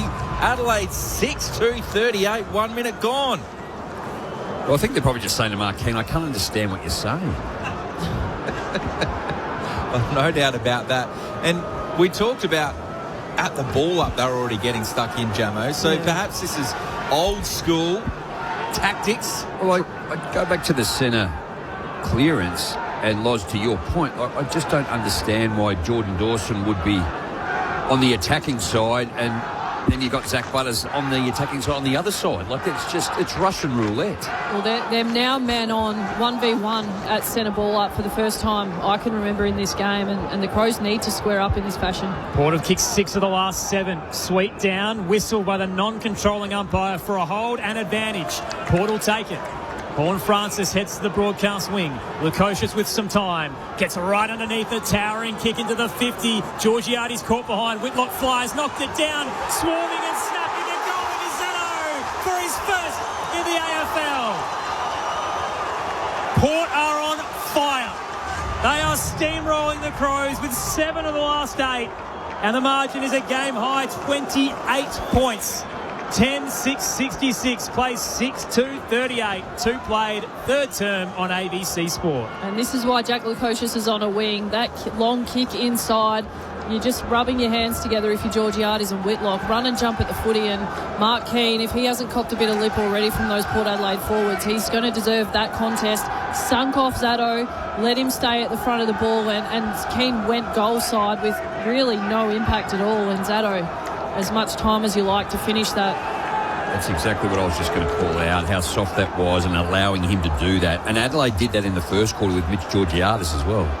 Back in the middle of the ground. Sweet straight down to Horn Francis, but kick was smothered by McAndrew. Did well. We'll have another ball up centre circle. Braden Ingram. Zato goal, you saw Matthew Nick's head in his hands, the frustration becoming palpable. 28-point margin, another clearance going the way of the Power. Butters kicks forward. Cook pushed under the footy. Play on, says the umpire. Bammett was clean to Richards. He kicks inside the forward 50 looking for Georgiades. Ball ace was in better position, and he's going to win the free kick. Like, seriously, how many times are they going to let Zach Butters clear it like that on his own? Something has to change in the centre ball up. I think, obviously, Rankin's the one they go to. He's got that injury that he's carrying, but something has to change for the Crows. Right back pocket is Worrell. That long, raking left foot kick down the line. Flying Zerk Thatcher. Roving Fogarty to Curtin. Shrugs the tackle of Drew. Oh, he handball towards Cumming. Missed the target. Raffle it for Port Adelaide. Winds to Drew. Inside the forward 50. Georgiades marks. 45-degree angle. Left half forward. It'll take a kick of 55. Willem Drew is, again, like just that involvement on a wing to cover off defensively and slow down that Crows exit. Nice entry to Georgiades again. Got multiple options if Georgiades wants to go to a teammate. They're everywhere. Adelaide have really dropped back. Backing himself in from just outside 50. He hits it nicely, Georgiades. Away to the left, minus score. 10-7, 67. Adelaide under enormous pressure, down by 29 points, 6-2-38, 5 minutes gone, third term. Mark Keane to bring it in. Second game back after the broken leg. Gee, it's a powerful kick. All the way to the eastern centre wing. Front position, Zerk Thatcher brought it down, tackled for his troubles. Saligo wraps him up. So Butters has 22 touches on the night, has 30 or more in his last 6 showdowns. He's had 2 in this quarter already. 3 clearances to Port Adelaide, 4 inside 50s. Adelaide have hardly touched it, only 5 times. McAndrew down, Horn Francis trying to wriggle out of the Berry tackle, but just can't break free and will go again. Has the record, Zach Butters as well in showdowns with 42 touches a few years back. Got in the medal, here he is again. Hands it out towards Drew, right under the ball with a high spiral towards the 50. Cumming flies in and clatters into his teammate, and it spills fortuitously down to Port Adelaide and Corey Durden. This guy's having a night. 3 for Durden, and the Port fans erupt. What an absolutely amazing evening. They have kicked 8 of the last 9.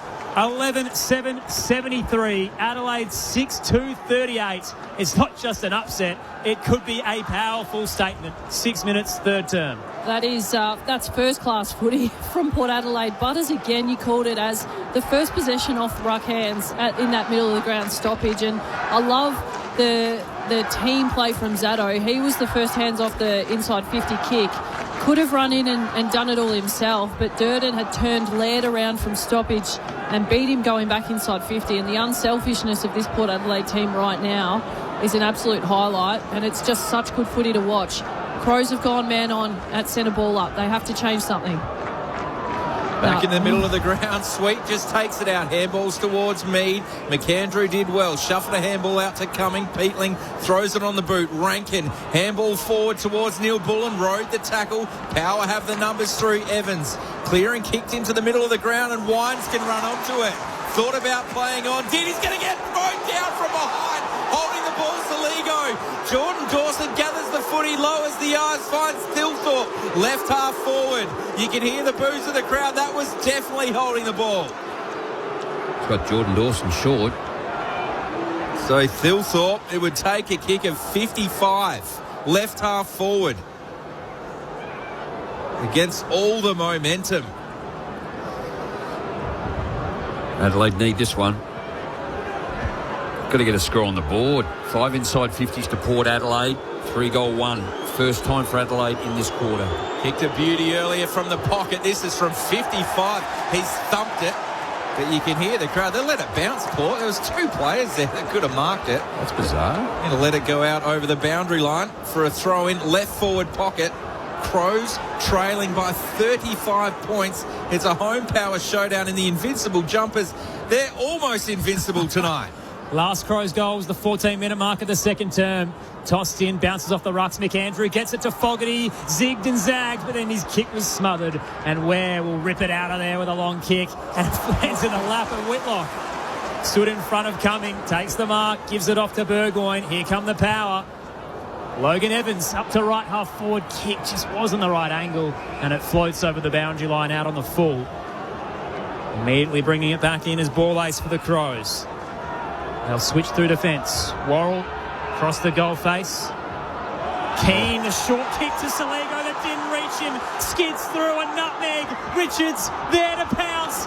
Kicks across the body and misses wide left. They don't quite punish them, but Port's up by 36 now. Adelaide look absolutely rattled. I reckon he needed to give that, Jamo. Had a couple of options. Yeah. And just the poor option to kick like that as well. Worrell, long kick, but it just lands in the lap of Josh Lyons. Going back inside the forward 50. Georgiades with an absolute hanger! He rode James Ball-Ace and catches it like only he can. Get me on the ground. Look at that. Absolutely launched himself. Ball-Ace could not have done any more to get himself in the right position. As a defender, he copped a knee in the back of the head. That is an old school step ladder. That is a hanger. Mitch Georgiades. Can he finish it off? The adrenaline will be pumping from 50. Mitch Georgiades set sail for home and just away to the right-hand side. Minor score. Oh, it's all happening at Adelaide Oval. Chop it off. Georgiades. He's actually frustrating me watching him kick for goal. 2-3 for the night. Mitch Georgiades. Port's up by 37. Paul Kahan. Short pass wide to Cumming. Lost his footing as he tried to play on. Crowd thought he might have walked it over as a result. Kicks down the line.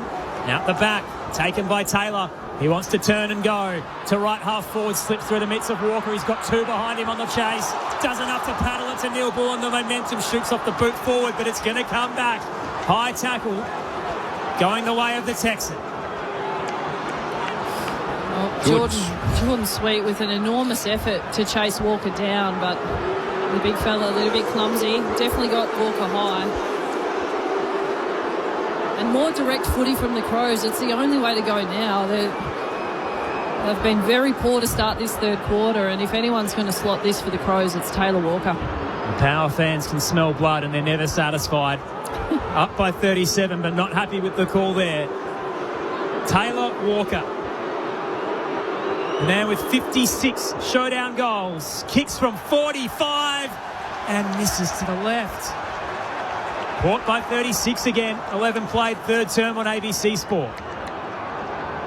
Jamo, what do you change if you're the Crows? Like, do you roll the dice and try and put Thilthorpe around the ball just for that 5 minutes and break up this momentum for Port Adelaide? I wouldn't mind seeing Rochelle go into the middle too. Like, he didn't go there last week. So just to get going, change something up. Just the speed in which Port Adelaide are winning the football. Their clearance work again, but winning it. That's where they need to change. And McAndrew needs to find something. So long down the line, and Vicentini into the back of Cumming on the wing. Goes short 45, ball to Dawson. Directing traffic from about 80. Lowers the eyes looking for Rankin. Big spoil over the top there from Ware. Playing a defensive role tonight. Did well. Another poor kick though for Adelaide, inside 50. That's been crucial. So Port Adelaide up by 36 points. Completely dominated this quarter. The Crows need to find something. Boundary throw in. McAndrew knocks it towards Saligo. Went in very hard. Mead dives on the footy. Strong tackle from Peatling. Tries to get rid of it. Ball up, says the umpire. So we'll have a ball up for the Crows. Left half forward. 12 and a half gone in this third term. Port by 36. McAndrew down looking for Keys. Slides in, trying to reel the footy. Saligo trying to help. Keys gathers, tackled by Wines. Ball pops out. Richards collared from behind. Free kick, Port Adelaide, defensive 50. Kuechly picks up, spots Wines, and here they come. Butters at full flight. Had so much momentum, he nearly fell over. Kicks towards the 50. Worrell with the double fist, but he's knocked it straight to Whitlock. Gathers, loops the handball over the top. It was a hospital one to Vicentini. Is he taken without it? Zatto gathers at the back and snaps the minus score to the right. Gee, he should have had a crack, Whitlock, and in the end, it's Port by 37 again. Quick kick in, dangerous to Dawson. Did well. Being held on the mark there by Mead. Like, in terms of luck, how good was that bounce for Whitlock? Like, it just could not have landed in his lap any better. Switches to the outer side for Thilthorpe. Strong in front of Lai. Can he start something for Adelaide? Pumps it on the left boot. Up towards Walker, who marks right half forward. Plays on, steps inside. 55 from home to the goal square, looking for Keys. Ware gets the fist in. Ware gets the rush behind. A rush of blood, perhaps, for a moment there from Taylor Walker. So Adelaide 6-4-40. Port 11-10-76. 14 gone third term. I like that from the Crows. I think Thilthorpe needs to come up the ground, get more involved. He's going to be one player who can break this game open and get the game trending back Adelaide's way. Voice of Lauren Arnell alongside Rod Jamison tonight. Jacob Ware plays on from the defensive goal square. Got it to Burgoyne. He backtracks to Evans. Right back pocket for the Power at the moment. Lead is 36. Up to the broadcast wing. Whitlock flies in the pack. Can't control it. When Francis clattered into, no free kick, but got it out. Ware towards Jones with a fumble. Rolls back towards Ware and Keys wraps him up. Left half forward for the Crows right now. Butters has 24 touches on the night and 10 clearances. Tap down Vicentini. It's looking for Butters. Knocked away towards Horn Francis. Gets the clearing kick. Up towards the broadcast wing. Benches. Cumming left it behind, out the back. Keane bowled over, and a throw going Adelaide's way. Saligo gets it out towards Dawson. Just forward of the logo, steps across and spears it towards the 50. Fogarty was in front. And what about the desperate dive from behind from Josh Lai? We cannot understate the 11th game's impact tonight. Fingertips in front to knock it over the boundary line. It's been incredible, hasn't he, in defence? Boundary throw in left half forward for Adelaide, trying to conjure something. Thilthorpe with their hit out towards Rochelle. Ricochets back over the boundary line. We'll do it all again. So halfway through this third term, Power shocking everyone here in the building. They're up by 36 points. Cummings dropped back loose, so Port have an extra around the footy. Rove by Berry from the hit-out tackle, Burgoyne. Fogarty goes in. He's wrapped up by 3 Power players. And we'll have a ball up 35 from goal, away to the left. Umpire wastes no time. Vicentini tries, Rochelle roves. He's wrapped up by 3 power plays. It's just no room to manoeuvre in that forward line. So we'll have another ball up with power up by 36. Tossed into the air. Vicentini down from behind. Trying to reel it in was Lukosius. Dawson picks it up, tackled. Ball shoots out close to the boundary line and Berry's walked over by Burgoyne. Will be tossed in 25 from home. Gave the scores in the World Cup early, but just ran out of time for the Super Netball. So a shout out to the Melbourne Vixens, who are going to play the Adelaide Thunderbirds next week in the grand final. Technically at home for Melbourne because they bought the game. Is that 3 in a row they're going for, the Thunderbirds too? Yes, record be the most all in the competition's history. Not in a row, but 3 Yeah, 3 and 4. I think they beat the Vixens last week too, didn't they? They did. They've smashed them the last 2. So see what happens next weekend in Melbourne. Free kick off the boundary, throw in. Tanya Obst, all the best. Dante Vicentini gets it out of the ruck and gives it to Lai. Down the line he goes. Kick a little long in the end for the pack. And Curvis at the back gets it. Heavy strapping on the left shoulder as he heads cross defensive 50. Uses Josh Worrell. Now out towards Borlace. Just calling for options, but he doesn't really have a lot to go to. Heads to the eastern side. Good fly from Peatling. As he rises over Evans and quickly wants to go as he balks his way past Logan Evans. Peatling towards the 50 for the Crows and Fogarty clunks it 40 from home, slightly to the right. Just opening up the ground, the Crows shifting the ball again, and if it wasn't Fogarty catching the ball now, Thilthorpe had come from the ruck and forced Vicentini deep. And if it made its way a little bit deeper for the Crows, you'd be betting that Thilthorpe wins that contest in his forward line. But Fogarty again, he's been a shining light for Adelaide so far in this game. 3 for the night. Darcy Fogarty starts at right half forward. Stutter step. Kicks from 45. Monster bomb into the hill. Fogg's got 4. Adelaide have their first goal since the 14-minute mark of the second term, which he last kicked. Margins down to 30.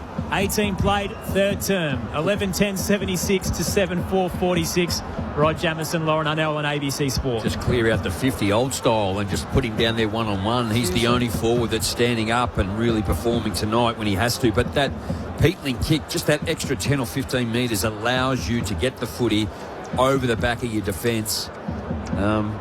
Tremendous kick too in the end to the advantage, which they haven't been able to do a lot tonight. Opportunity now for the Crows as well. Jace Burgoyne, Ollie Wines and Horn Francis with Vicentini, the inside mix for Port Adelaide. So no butters out there. They've gone 1v1 again. Crucial part of the game. Braden Ingram on the boundary. And Jake Saligo's now gone into the middle, so he'd typically be playing forward with Rankin back in the side, but now they've opted to put him there with Rankin playing forward with that injury. Some soccer work here from Horn Francis up to centre half forward. Working back well there was Cook. Gets it to Berry, but his handball had too much on it. Bounced off the chest of Vicentini to Mead over towards Georgiades who flied. Durden's roving at the back. He's clean. Another dribbling goal! Having a day out. What a special performance it is for Corey Durden. He's got 4. He's making up for last week after his run ended. And they immediately get the bounce back goal, the power, back out to a 36-point margin. 12-10-82, 7-4-46 Adelaide. It's uncharacteristic, but this fumbling by Adelaide across their half back line or in their back line. So Jason Horne-Francis was outstanding. He won the footy. He moved it forward. He's crashed the contest.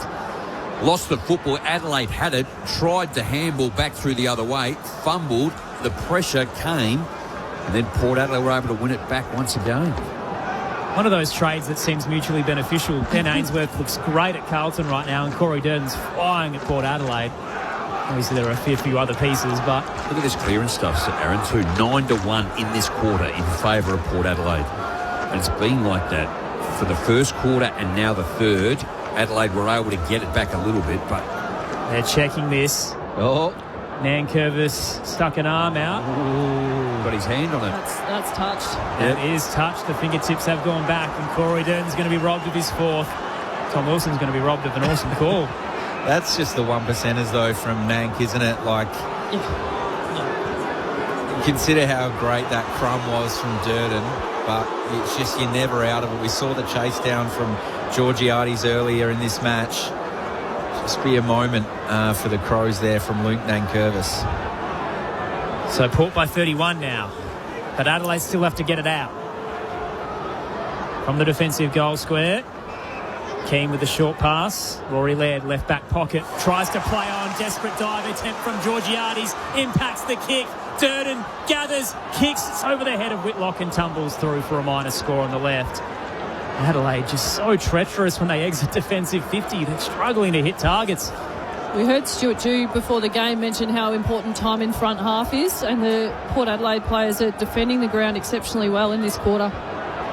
Kick out of defence, Hall Kahan towards Curtin. Tries to keep it in. Rankin watches it go over the boundary line. We'll have a throw in. Right half forward for Port Adelaide. He's had a quiet night too, Dan Curtin. Again, Keys hasn't touched the footy in this quarter. Michael Annie hasn't touched it. Alir. Joe Berry hasn't touched it for Port Adelaide either. Visentini straight down to Horn Francis. Berry almost at his back, not quite. Handball from Rochelle to Hall Kahan. He dropped it. Holding the ball. So Joe Berry gets the free kick, 60 from home. Laird took his time on the mark. Got rid of it just in time. Well, here's his first touch. On cue, Jamo. Kicks inside the forward 50, looking for Bammett. Fisted away, roved by Cook, off to Nankervis. Thought about going to Keane. That was brilliant footwork from Nankervis. He's having a moment. You can hear the boos. That's because it's a mark to Taylor Walker. Long down the line towards Keys. Almost took the chest mark. Was held onto, says the umpire. He has the free centre wing. Keys steps inboard and hits for hope to the scoreboard. He's going towards Fogarty. He was caught behind it. Nearly landed in his lap. Gathers. Gives it to Neil Bullen. The fast feet, but Lyons was quick enough to catch him. Tackled. Ball shoots out. No free kick. Lukosius leaves it behind. Burn Jones is there for the power, but blasts it straight to Walker. Adelaide just forward to centre wing, eastern side. He'll switch through the corridor. Walker to Cook. Now out wide to Curtin. Plenty of space to work with as he runs through the paddock. Curtin's kick to a flurry of power players, and Josh Lai will gobble it up D50. Port by 32. Josh Rochelle was the lead up. That's where he had to go. Ware brings it out of defence. Up towards Berry, who's nursed under the footy. He's going to get the free. Alir had a smile on his face after that marking contest with Josh Lai. That's how bad the kick was. Could have raffled at those two. So Berry with the footy, left half back for the power. Up by 32 points. Takes his time with a long ball towards Visentini. Whitlock got hands to it. Roved by Saligo. Handball towards Laird and he missed him. It's a lasso free. A backward handball. So Butters plays on quickly. Slipped as he did it. And he hits Horn Francis on the chest, and it's a late 50. Talk me through it, Loz. I'm going to make an assumption the umpire hadn't called play on. Crows player on the mark, Dawson. Laird. Rory Laird. I think he's come off the mark before the umpire's called play on, so it's downfield 50 and a set shot for Zach Butters. So that's a very unlucky because Butters has gone to play on but slipped. So potentially Laird's then moved off the mark. Unless he's paid it for the late hit, but it was in motion of the kick. So I'm only assuming it's because he played on without the umpire calling it. So Zach Butters has been marched forward to about 35 out, 45-degree angle to the left. The stand-in skipper talked about, can he convert these goals? And that's why it's a discussion point. That would have been a big moment in the game, and he's missed. 11-13, 79. Adelaide 7-4, 46. They're keeping them in the game with this kicking. 33 points the margin, 25 gone in this third term. 3 straight behinds for the power, but still on top. Long exit for the Crows, and Alia sticks his mitts up. Amidst the pack of bodies, cuts it off just inside the square. Now Alia will set it up. Back where it came from, left forward pocket, front position. Ball ace juggles, put it down. Front and square was Mead. Tight angle, scoring it towards the goal square. Burgoyne wants the mark and it won't be paid. Oh, they're going limits. My goodness. That is the latest call you'll ever see. Adelaide were already away. Chase Burgoyne's paid the mark in the goal square. And his father's number Would have been a special moment if the umpire hadn't butchered it. Jace Burgoyne from 10 slots it through the big sticks. Caught by 39. His dad was a showdown medalist. Jace Burgoyne honouring the lineage of his family. 12-13, 85 Port Adelaide. The Crows 7-4, 46. Time on in the third. It's getting harder for the Crows now, Jamo. It is too, and just the simple things. And we've just seen the replay. I don't know, they've both got their hands on it, and it's fallen in between. Jace has got it there, but then Curtin's got his hand on it through there. So, look, it's a goal. It's a bit of a lesson, I reckon, for Curtin. Yeah, totally. A clever kick from Mead. Curtin had front position as the ball came in and stood flat-footed, which meant Burgoyne could slide in front, and that's why the mark was paid. Bigger body, might have felt he could, outmaneuver him in the contest. So again, just little things that they would normally do well or do better. They've been beaten tonight. Sweet out the front of the ruck contest, tackled by McAndrew. Ball advances about 15 metres from the centre circle. Shelley finally inside mid. Trying to get him involved in the game. Sweet, too strong for McAndrew. In fact, he ripped him off the ball and he didn't have it, so McAndrew gets the free.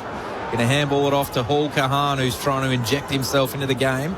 Kicks up towards centre half forward. Kick partially smothered. Went through Peatling's hands. Gathered by Fogarty. Over the top towards Butters, who was ridden into the turf. Zach Taylor runs in from left half forward. He's wrapped up in a big tackle. We'll have another ball up. 40 from the Crows home. Just another poor kick inside 50. Hall Kahan, idea. Wonder how much they're missing Wayne Miller. Hall Kahan's having to do it by himself tonight. Great call. In the ruck contest, Rochelle was pulled off the footy. No free kick, says the umpire, but a quick ball there from McAndrew has landed in the lap of Zach Taylor, 35 out directly in front. Some strong arguments from the Port Adelaide players around how far that ball travelled. Right on the distance, I think. Quick kick, seeing the replay. Maybe 14.9. all day, every day. After that mark in the goal square, yes, Jamo? They're just going to give one back the other way. Square up. Well, Jace Burgoyne, that was the latest call ever for his mark and then goal. Zach Taylor.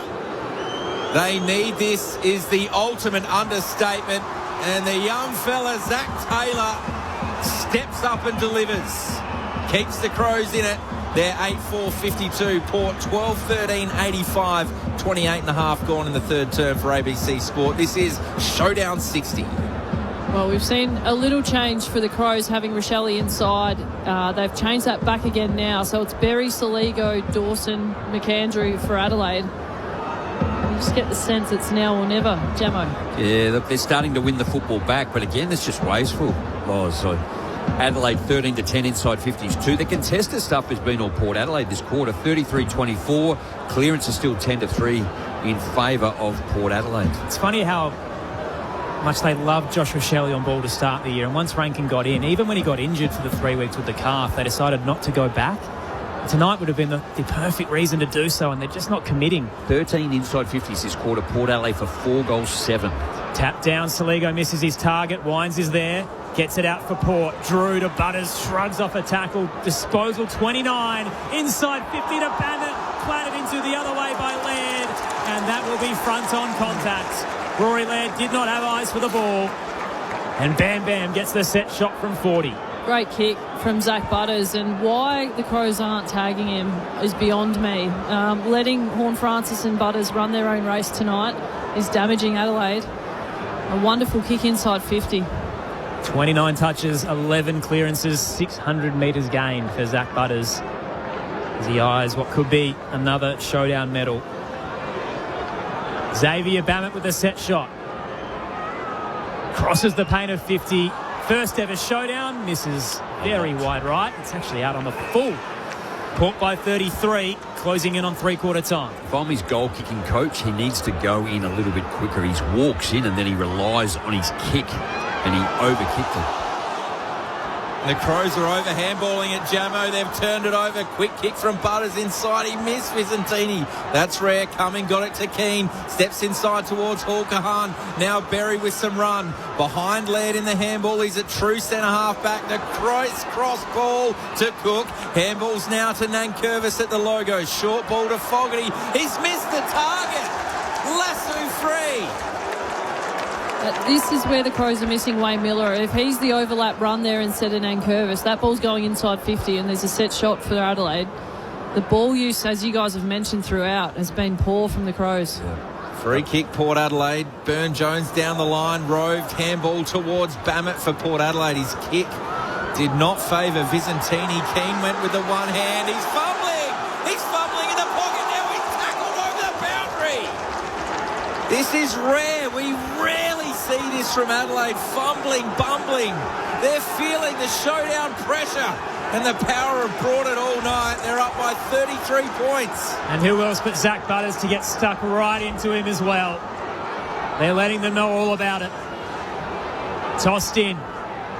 Port's 50. Sweet with a double tap. Drew trying to track it. Awkward bounce. Wines with a beautiful spin through traffic. Got it to Burgoyne, but his handball's not the best. Barely made contact. Drew comes in, gets the assist. Back towards Evans.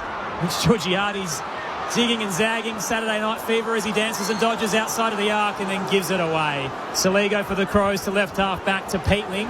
Tries to wheel back. This is where they've been in a bit of trouble. The wall's closing in. Nankervis has two to beat and he does well to break through both. Kicks down the line. Thilthorpe gets around Aaliyah and clunks the contested grab. That's crazy. No one's ahead of him and the siren will beat them. Port by 33 points at three-quarter time in front of a sold-out home crowd in Showdown 60. Can you believe it? It's 15th versus 5th, but Port look like a heavyweight right now. 12-13-85 plays 8-4-52. Goal scorers for the Power, 3 to Durden, 2 to Georgiades and Burgoyne and Berry on Francis, Zato and Bammett with one each. And for the Crows, 4 to Fogarty, individuals to Thilthorpe, Rochelle, Taylor and Neil Bullen. Might just quickly check in with Braden Ingram downstairs. Yeah, Josh Worrell just went down the race, probably the last few minutes of that quarter. You mentioned in that second quarter, Aaron, he was a little bit sore. He has come back up, but clearly now they've got a couple of issues. We know Isaac Rankin isn't 100%, having played in the forward line for all of this second half. It's a big task from here. Massive hill to climb for the Adelaide Crows. A win would have put them in the top 4. Now they've got to backtrack from a 6-goal deficit. Down 33, but we know Showdowns always are full of surprises.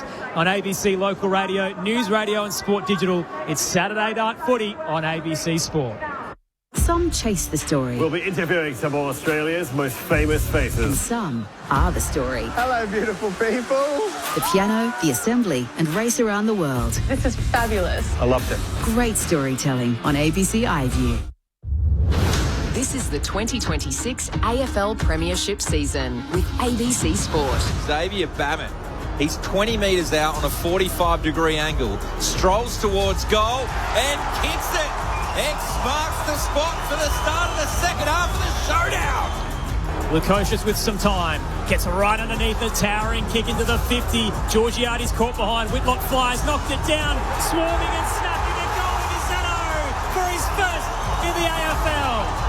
Cumming flies in and clatters into his teammate and it spills fortuitously down to Port Adelaide and Corey Durden. This guy's having a night. 3 for Durden and the Port fans erupt. Darcy Fogarty starts at right half forward. Stutter step. Kicks from 45. Monster bomb into the hill. Fogg's got 4. Jace Burgoyne from 10. Slots it through the big sticks. Port by 39. Zach Taylor. They need this is the ultimate understatement. And the young fella, Zach Taylor, steps up and delivers. The AFL on ABC Sport. On radio. ABC Sport Digital Radio. And ABC Listen. Port Adelaide are pulling off a massive upset tonight. They've just got to hold on in the final term. 12-13-85 against the Crows. 8-4 52. What a performance from Josh Carr's men. Do the Crows have a response is the big question as we turn for home. Aaron Bryans and Tom Wilson with you alongside Rod Jamison and Lauren Arnell on special comments. Bit of a love-in on the text line, 0437 774 774. Terry's in Thailand. Says Jamo's excellent on special commentary and enjoying the showdown. And Grant in Waterloo says Amanda Ferrugia is my favourite captain, but Lauren Arnell is the next best and my favourite coach. So shout out to you, Grant, and says go Port. Oh, well done. There you go, crew. What a performance from Port Adelaide tonight. Super impressive, I must admit. I didn't expect it. I don't know. A lot of us did loss coming here tonight. It was, I guess, the performances coming into it again. They have, their 5 losses recently have been under 3 points, so they've been in the games, but it's probably as clean and the continual pressure across the 3 quarters to date that is as good as I've seen from them.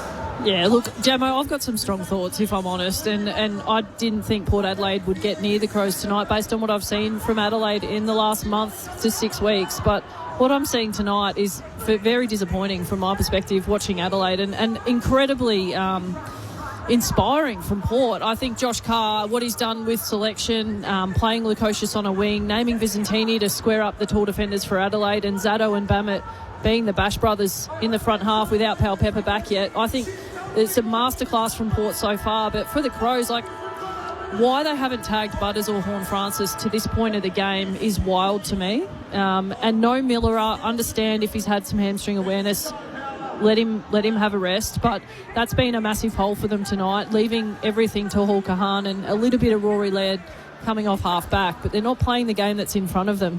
And Thilthorpe staying deep on Alir is not working overly for them either. Fogarty's been super, but I just think for them they can still win this game, the Crows, but for them to break this game open, they've got to be a little bit more humble and tag one of Butters or Horne-Francis at least, and allow Thilthorpe to come higher up the ground and connect the ground for them. Otherwise, Port Adelaide have got them on ice. I think they've been electric. They've been exceptionally well coached, and the effort from the Port Adelaide players tonight in the prison bars has been exceptional. Let's check in with Braden on the boundary. Matthew Nicks came down the race, went straight to Jordan Dawson. It was a very calm, composed conversation. Then he went to Isaac Rankin. We know he's been playing forward with that injury, but guess what? He's gone straight into the middle for this centre bounce. Clearly they know they need him to lift. That's interesting, given that injury. They're still going to pull the trigger on him now. Alir in the Port Adelaide, he had treatment on that ankle that he rolled in the third quarter, but he does look good to go. Is there one last twist? Showdowns full of epic moments and absolute stunners. We've had 59 crackers and now we've got the 60th. History says upsets happen more often than not.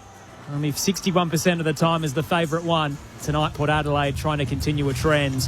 Up by 33 points.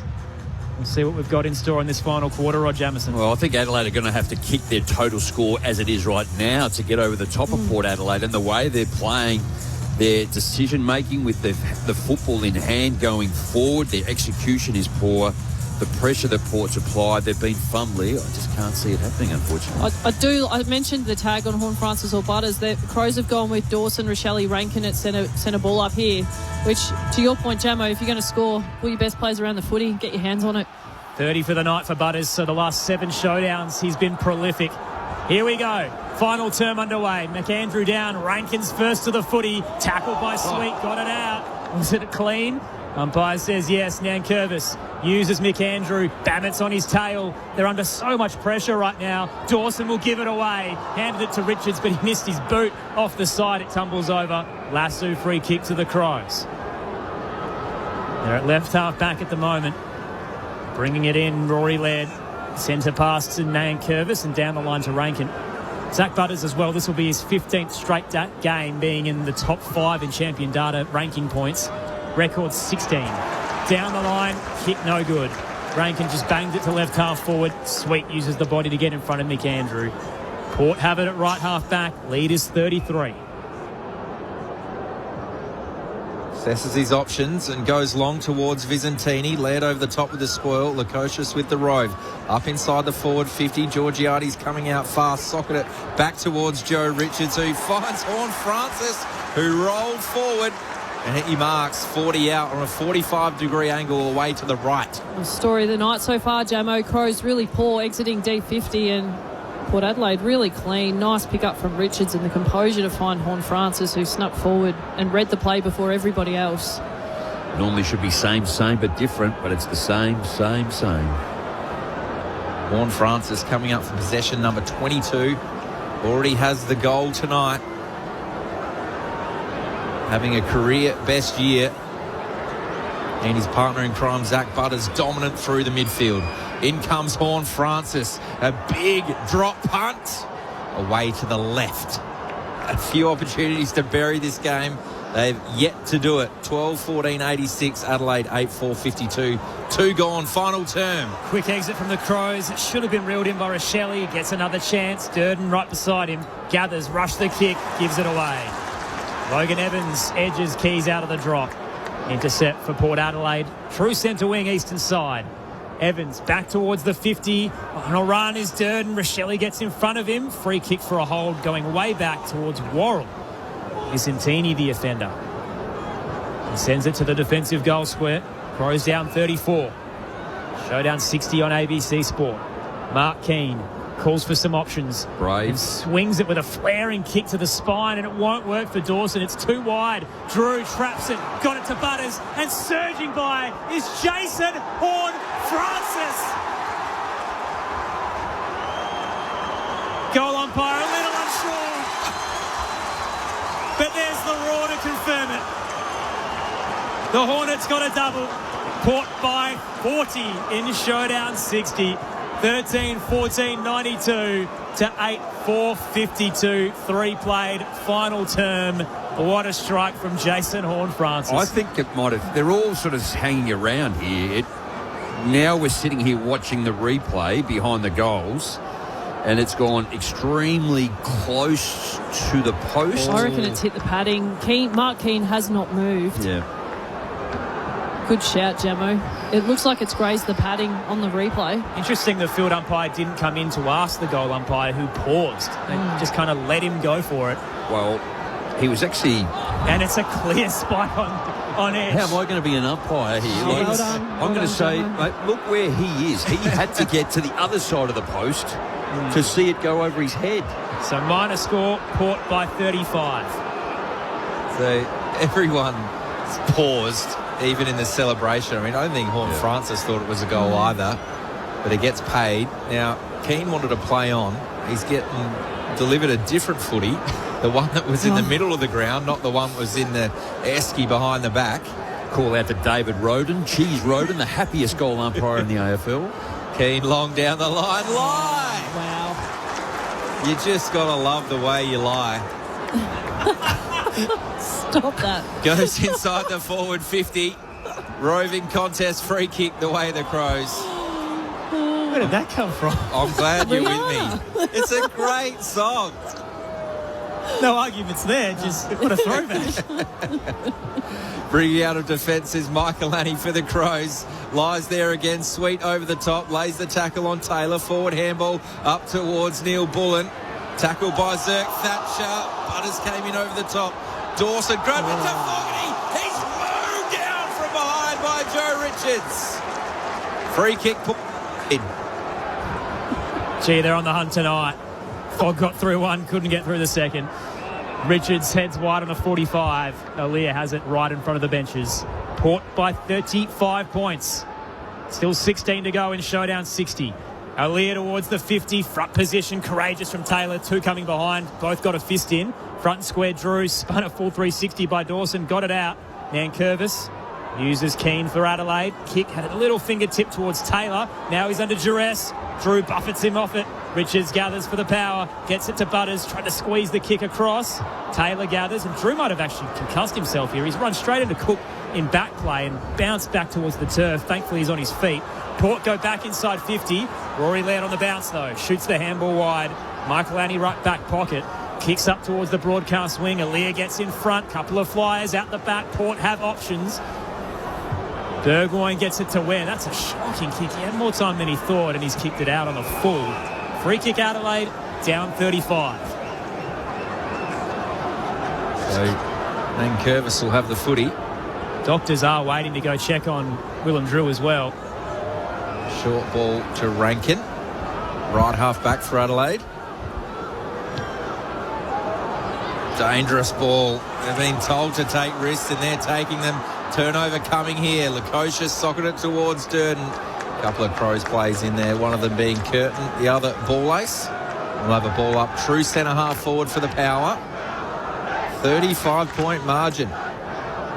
Sweet knocks it forward. Rankin tries to grab it. Tackled by Richards. Berry, last year's showdown medalist. Perhaps this year's showdown medalist. Zach Butters kicks out towards Bammett at right half forward. He goes to ground. Does Bam Bam. And Mark Keane does well to Curtin, trying to inject himself into this contest. Short to Taylor Walker. There's the Bronx cheers. Dangerous ball through the middle of the ground towards Taylor. Spoiled by Drew. Socket off the deck by Braden Cook to Rochelle, who finds Thilthorpe in the left forward pocket. Something from nothing. It's a kick by Taylor Walker, wasn't it, too? It just sat in the air a little bit longer than maybe he would have liked, but it really came inboard to a dangerous spot. And then fortuitously, the kick off the ground. We've seen a couple of those tonight with the World Cup on in the background. Yep, Cook loves his round ball game, so does Rochelle. Thilthorpe goes the snap. Around the body, it's high. Just kicked the belly of the ball a bit. Looked like that bounced over the line. Play on, says the umpire. Here comes the whistle. It's going to be a hold. Let's get down to the boundary, Braden Ingram. Yeah, so the Crows doctor was hovering around Max Michaelani, and they'd already checked on him about a minute or two earlier. Sorry, continue. Sorry, Braden. They've paid a free kick here to Ben Keys for a hold. He's quickly paid on and kicked the goal. Now the umpire's saying he has to come back over the mark. Why would he just pay 50? They've got to go back and check this. I reckon, your call, Tom. It looked like it bounced over the line from Thilthorpe's kick. So Keys snaps that around the body. So he completes the goal. Crows desperately need that. Crows fans, trust me, you're still massively in this contest.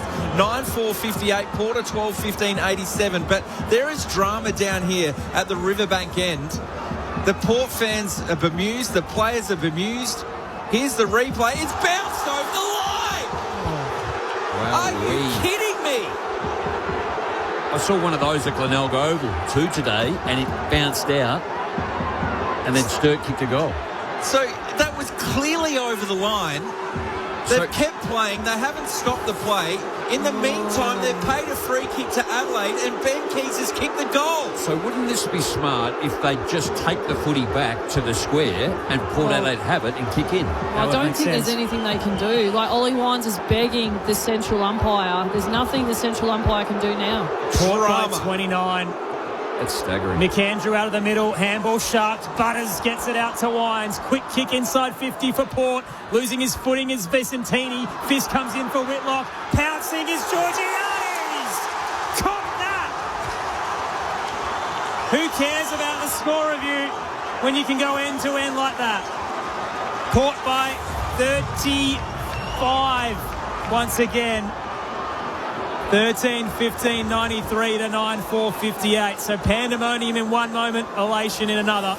Port get the quick response, 9 played, final term. That's the story of the night for me. Centre ball up, centre clearance work from Port Adelaide, and the resilience that we've seen from the Crows throughout this season is now reflective in the Port players tonight. Their ability to bounce back from what surely was not a goal to the Crows, had been paid to the Crows. A lot of issues at that centre ball up, and again, Port Adelaide respond. Quick goal. They've just been clinical tonight. Back to your point, Jammo, with that call. The common sense, the right thing would... Absolutely. It's very simple, isn't it? Well, the first thing was it was a behind. That's right. So stop it there. You know it's a behind. Give it back to the square. Port Adelaide then kick it in and put 1 point on the board. They could have checked it while Keys was stepping over the mark. Back in the middle of the ground, Butters tried to get the clearance. He swung 360 in a tackle. Pack of players in the centre square. Well, that and what Loz just summarised, it's just ridiculous from an Adelaide perspective. Yeah, yep. Getting killed in the centre. Butters lays a tackle on Berry. And Lauren Arnell and Rod Jamieson are seeing him like beach balls tonight. Describing this showdown shocker. What an upset. Port Adelaide up by 35 points. Back in the middle of the ground. Can I go home now? I'm going to have to out my poor nephew. He's a big Crows fan and he's already left in tears, the poor fella. We're on till 11 Eastern, Jamo, so plenty to unpack. We'll try and head into both rooms. Out of the stoppage, tap down, Drew quickly wrapped up. Well, let's stay with the Port rooms for the night, shall we? Ball up, Eastern side logo. Game's not done yet, but Port in the good spot. Up 35. Tap down. Wines first to it. Berry right behind him. May have just committed a little early. Holding free kick. Port Adelaide. It's going to go to the Brownlow medalist, and he'll hand it off to Zach Butters. Continues his immense night. Into the 50 to Vicentini. How about that from Dante? Worrell all over him, and he still clunks it. 40 out. 45 to the right. 8-1 inside 50s in this quarter in favour of Port Adelaide. Adelaide were eyeing off a spot in the top 4 with Geelong on the bye, and it has unravelled. Port were up for the fight early. Margin was just 4 at the first break. Adelaide up then. Port switched it to go up by 16, then 33. Vicentini kicks from 45. It's across the face and knocked through for a minor score. Port by 36 now. 12 minutes to go, and Adelaide sense the moment. Out towards coming at right half back. He plays on. Bumped as he kicked by Georgiades. Bammett flies, gets 2 hands to it. Fogarty tried to claim the mark, even though Bammett clearly touched it. Then Saligo had his head ripped off by Horne-Francis. He wins the free kick. Horne-Francis with a few afters, reminding him that he's probably had a slightly better game. Risky kick. Whitlock read it best. We're watching this bloke grow up right in front of our eyes, Jack Whitlock, tonight. He's been exceptional. Short to Mead. Plays on now. It's a little bit wider. 50. What's happened downfield? I think Mark Keane has he stepped in the line of Joe Berry and dropped him there. Probably not the bloke you want reminding you of that is Dante Vicentini. He will be letting him know. The only thing I'll say in this case, like if you're standing there and the umpire's right in front of you, like if an opposition puts their hands on me, this is where this is old school, like just keep your hands to yourself, mate. Yeah. Yep. That's the message in primary schools as well, Jamo. How's Matty Nix just putting the phone down as cautiously as he could, but he looked so upset he just wanted to throw it.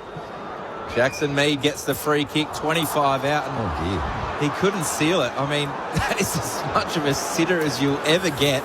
This is like the Geelong game where Port couldn't close it out right till the end. They're still up 37 points in showdown 60. 1 goal, 4 in the final term to a straight goal. Adelaide goes straight up the middle.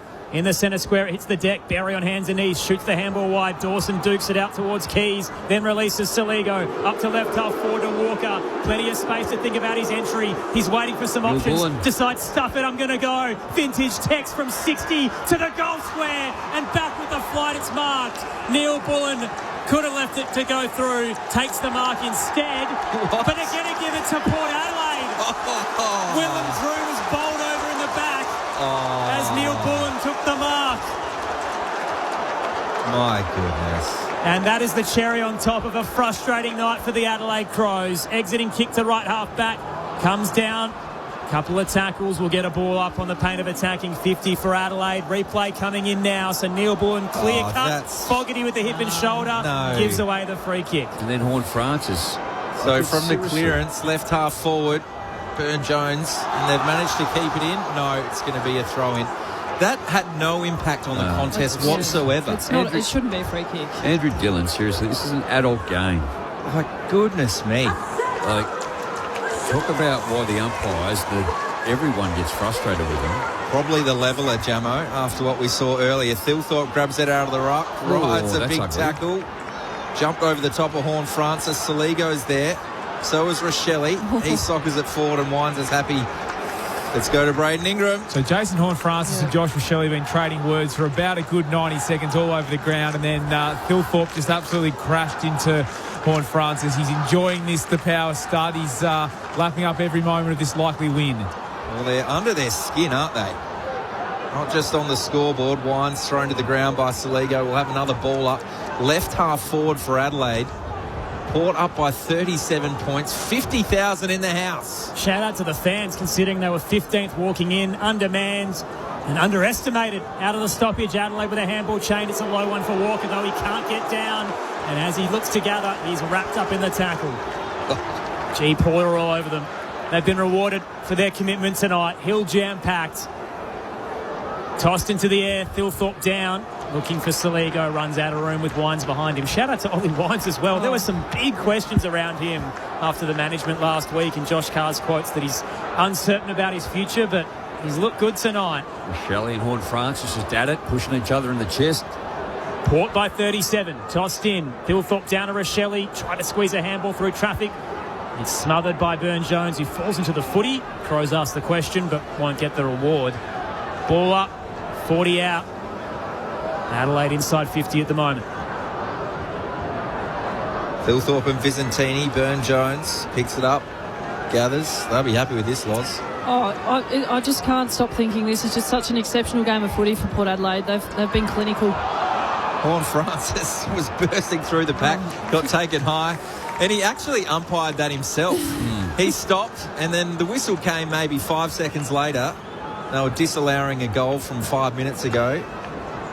Just to let Horne-Francis and Butters do as they please for the whole night, it's just beyond me. Would you say it's a lack of respect, Lauren? I can't rationalise the thinking. So Aliir brings it out of Port Adelaide's defence. Finds the target of Evans in the pocket. With 3 Crows players. He's going to switch it all the way to Horne-Francis. Beautiful kick. He's got a runner in Burn-Jones, which he'll use. Logo outer side of the ground. Port up by 37 points. 18 gone in this final term. One of the great showdown upsets has unfolded before our very eyes. And you can hear the 50,000 Power fans. Richards up towards Georgiades at right half forward. Rode by Hall Kahan to Neil Bullen. Now Saligo's got it. Tries to step inside Georgiades. Got the skates on. Handball to Worrell. Made it hard for Curtin, who fumbled. Lockie Jones goes to ground. Curtin picks it up. Kicks forward again. Lyre drops the mark. Rochelle running forward. Looking in board to centre half forward. And he finds Peatling. So he's 55 from home. Couple of one-on-ones. Chips over the top towards Laird. Didn't hit the target, but he's got time for it to sit. Lowers the eyes. And he can't hit the target of Berry. He's got some company. Tries to centre the ball, and Mead read it best. You're shaking your head, Lauren. Peatling's got the ball at the top of 50. Fogarty's got Zirk Thatcher done absolutely cold, and he kicks it wide to overlap runner, misses the target. It's poor footy. There are a chain of chances, and it's infuriating to watch. Just bad decision-making. Port by 37. Down the broadcast swing on Francis thought about a flyer. Spills down. Thilthorpe with a handball out. Hot one, ball ace. Set upon. Ball up to come. So we talk about Port Adelaide's inaccuracy across the season. They've kicked 13 goals, 17 tonight. But the Crows have only had 13 scoring shots. Could have pumped them if they were even more accurate. Sweep down. Butters trying to bounce through traffic. Can't come out with the footy. Horne-Francis might be able to as he brushes off Berry. Gets the handball to Burgoyne, who handed it straight to Rankin. Adelaide now towards the 50. Port have some numbers. Walker crashes in though. Knocked it down to Peatley. He's tackled by 2 and still got it clear. Saligo brushes 1. Kicks towards the 50 and the Texan marks. 40 from home. 45 to the right. Knows he has to go.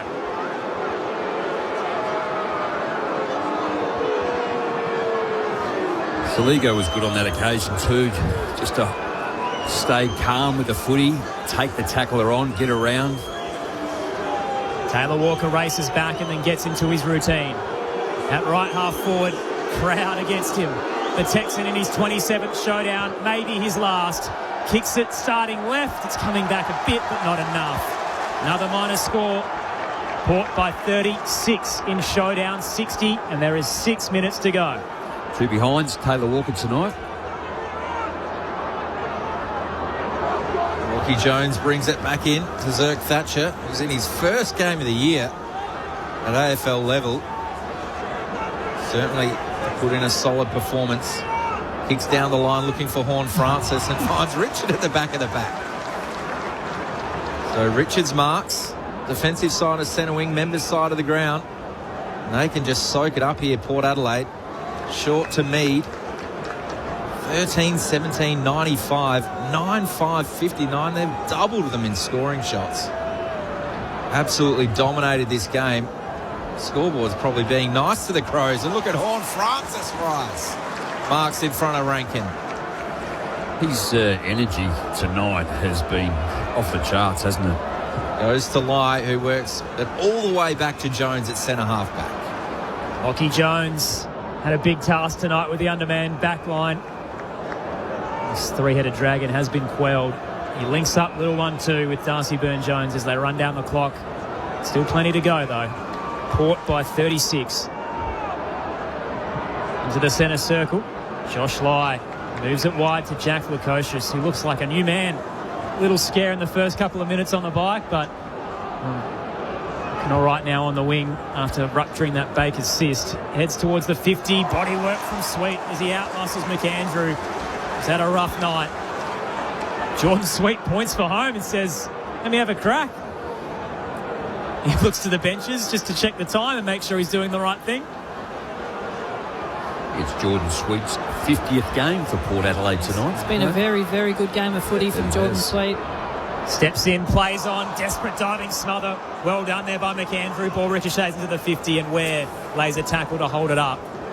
Probably achieves his outcome there, even though the smother was on. You'd suck 30 seconds off the clock and 4 minutes to go for Port. Sweet down. Zatto rides the contact. The tackle from Cumming deemed to be legal. Ball up, 40 out. Port's 50. 6-goal lead at the moment to the home side. Sweet grabs it out of the ruck. Handball's over his head. Andrew lays the tackle. We'll have another ball up, 35 from home. 36 points is the margin. McAndrew tries to knock it down. In goes Horn Francis. Shovels out a handball. I can hear a whistle. And it's going to be a free kick to Horn Francis.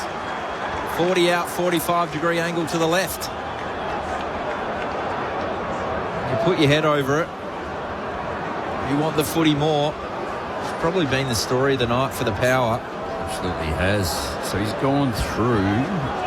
Maybe he was taken high, I think. Is that the call? Potentially taken high. So you can see the smiles on the players' faces on the bench, Loz. They're drinking this in. And can Horn Francis finally put the exclamation mark on Showdown 60?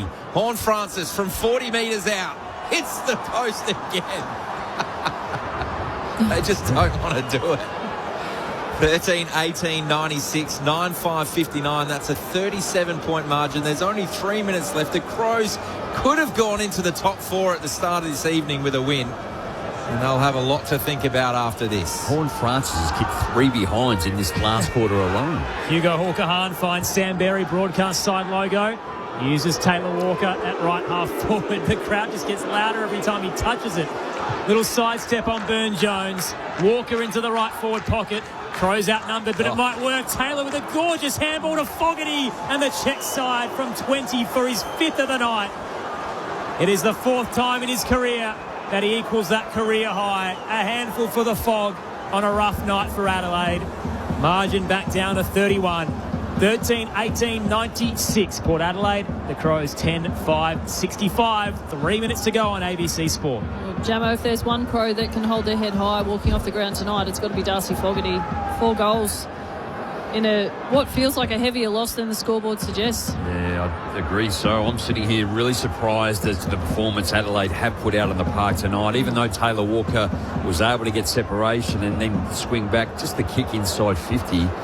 Probably lucky in the end. They got the result they were after, but the handball over the top from Zach Taylor, and you're kicking it to 3-on-2, and it's just the advantages aren't there. Yeah, it was elite handball work from Taylor. Yeah, created something from nothing, and a great check side finish from Fogarty.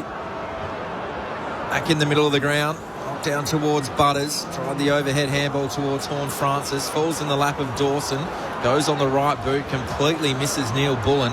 He's going to try and keep this in. He does. Could he create something from nothing? Kicks it to the top of the goal square. Thilthorpe couldn't complete the mark. Handball to the top of the goal square. Quick snap goal. Zach Taylor's got his 2nd. He had a hand in the one before to Fogarty, and he does it all himself this time with a snap from the top of the goal scorer. 11-5-71. Port 13-18, 96, 26 gone final turn. So the Green Crow is up on the bench, which means obviously go. 20 seconds only off the clock to kick that goal, but maths is not my strong point, but what I'm reading is that the Crows would need 5 goals in 2 minutes and 17 seconds. It's not quite the Lethal Matthews equation, is it? It doesn't. The math don't math. Just trying to make that margin look a little bit less damaging, but it has not been their night. What's the other lady down there on the bench? Braden, what is she doing? That's the steward, isn't it? Interchange official? Yeah, the interchange official, yeah. Having a chat to the Crows. Who's holding up the 2-minute sign? Sweet Yes. down to Horn Francis. He arches the back and breaks away from Lockie McAndrew. It's all too easy tonight. Kicks up to right half forward to Durden. Has the run. Chase Burgoyne quickly stops knowing there was traffic coming and places his kick into the pocket to Mitch Georgiades. Beautiful footy for Port. Question is, can he cap it off? 2-3 for the night. That's why she's down there. I've just looked at the maximum interchange numbers, so you can only have 75. Adelaide are at 75, cannot make anything off the bench with under 2 minutes remaining. Don't think it's going to impact the result, Jamo. No. It's just unusual. I've never seen it before. Happens from time to time. Georgiades is going to take as much clock as he can for this set shot from the boundary. These are the types of ones he sinks. 3-3 for the night, but this is a tight angle in front of the Wanganeen stand. Mitch Georgiades with a methodical approach. It'll up the hill. Georgiades in front of the light tower. Misses to the left. All that build-up for nothing. Port by 26 in showdown 60. 3-goal 4. Laurel out of defence. He could have the Coleman absolutely stitched up and not kick another goal for the rest of the year after tonight's game, had he kicked straight all year. Easily, Jamo. It's quite remarkable, isn't it? What a star player he is. Long down the line, McAndrew at the front of the contest, brought it down towards Peatling, who flicks it back to Nankervis. Kicks inside the forward 50, looking towards Thilthorpe. Worked under it by Elia. From left half back, a quick kick around the body towards Richards. Nankervis tries to gather Saligo. Handball to Worrell. Strong was Jones. Good tackle from Worrell on Joe Berry, right in front of the power bench. And we'll have a ball up. Not long to go in showdown 60. Been an absolute upset for the ages. One of the old-timers in showdown 60, and from the ball up, Ollie Wines takes it back over the boundary line. They're getting on their feet, the Port Adelaide supporters. I'll say it till I die. It's the best rivalry in the game, and it continues to surprise. It's jam-packed full of highlights, and tonight I don't think anybody saw this coming. Tossed in, sweet, edges out McAndrew, set upon with the tackle, ball up eastern side. Standing ovation at the Adelaide Oval. 50,000 strong for a side that is 15th on the ladder up against a side that is 5th. I think ex-Port Adelaide player Paul Rosonico holding up the 30-second sign thinks it's for him. Out of the stoppage, Sweet toes it forward. Richards tracking, is happy to let it roll over, and it will be a boundary throw-in at left half forward. Have a listen to him downstairs. He should walk along the boundary like they do in a boxing match. Heart and soul, Paul Rosonico. You can feel the passion. Tossed in. McAndrew takes it out of the ruck and hands it wide. It's sharp by Butters, throws the body in. It's a roar that you'll hear all the way to Bordertown. Port Adelaide are going to win showdown 60. An almighty upset. A showdown stunner. Port Adelaide rise from the canvas to emphatically smash their rivals by 26 points. They've cost the Crows a spot in the top 4 tonight. 13-19-97 to 11-5-71.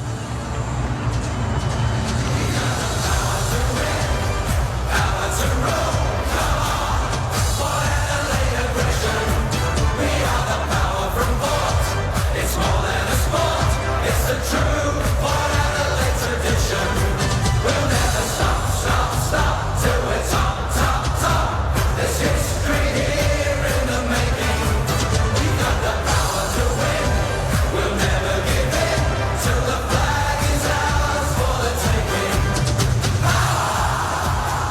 in the iconic Invincible strip. Port Adelaide channel the greats of old to pull off a massive victory. At arm wrestle early, Adelaide by 4 at the first change before the Power kicked 8 of 9 goals in a row either side of half-time. Lead of 33 at the final change. Didn't really hurt them at the back end as Adelaide had a late surge. The Power by 26. Mitch Georgiades with 3 goals, Corey Durden the same, and Zach Butters in what might be his final showdown has 37 touches, 23 contested, 13 clearances, and pulls them towards a big win.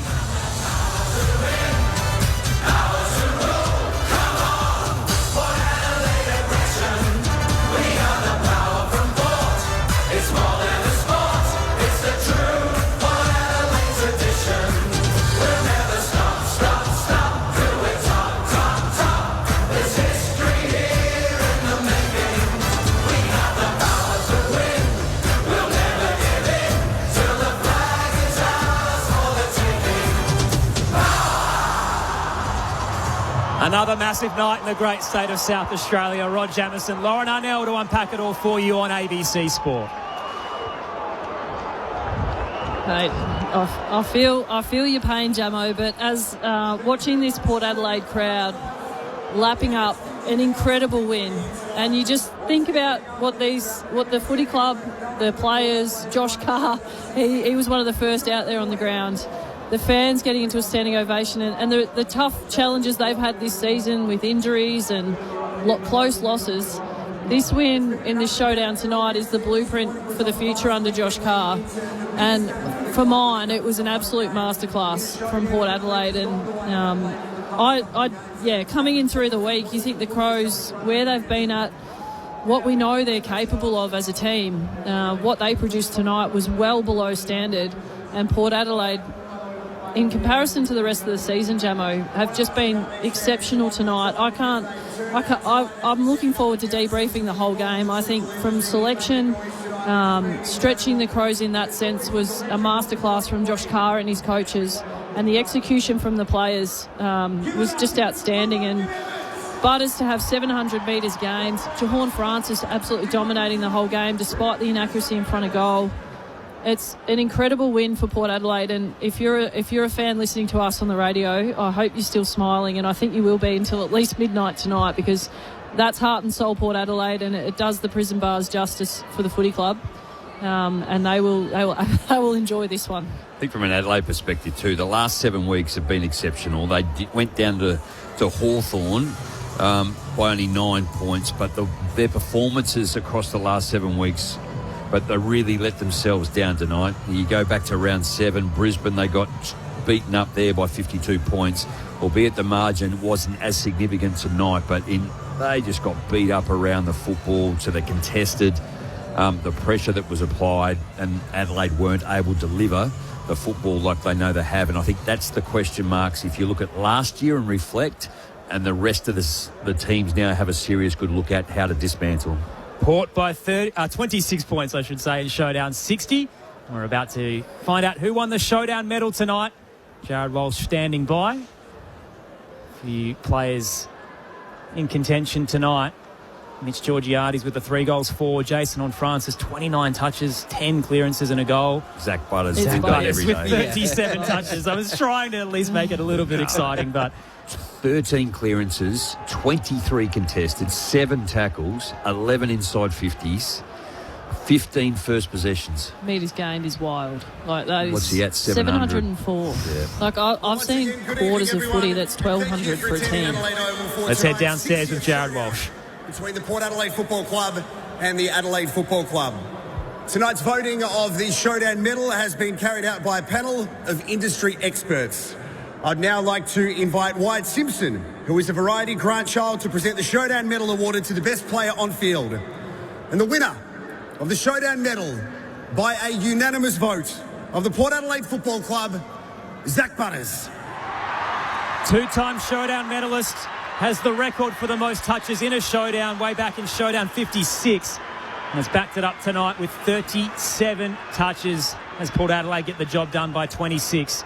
It might be his last in Port Adelaide colours, but gee, he made it matter. Zach Butters your Showdown 60 medalist. First of all, I'd like to thank Variety and the work they do in South Australia with disadvantaged kids. To Adelaide, it's always a tough game. You boys had the better us lately, so yeah, thank you and good luck for the season. You're a bloody good team, so go well. To our fans, thanks for showing up. What a game, what a win. To my teammates, all played super. Thank you. Well spoken by the stand-in skipper. And I'd like Zach to stick around as we invite Variety SA Chair Selena Bushel to present the Variety Showdown Shield to the captain of the Port Adelaide Football Club, Zach Butters, and his team. A huge shout out to both clubs as well for the work they've been doing in the community at the Women's and Children's Hospital as well through the week. Zach Butters takes the Showdown Shield and races over towards the Riverbank stand where his teammates are waiting and they embrace him as one. It is an upset that will linger in SA footy folklore.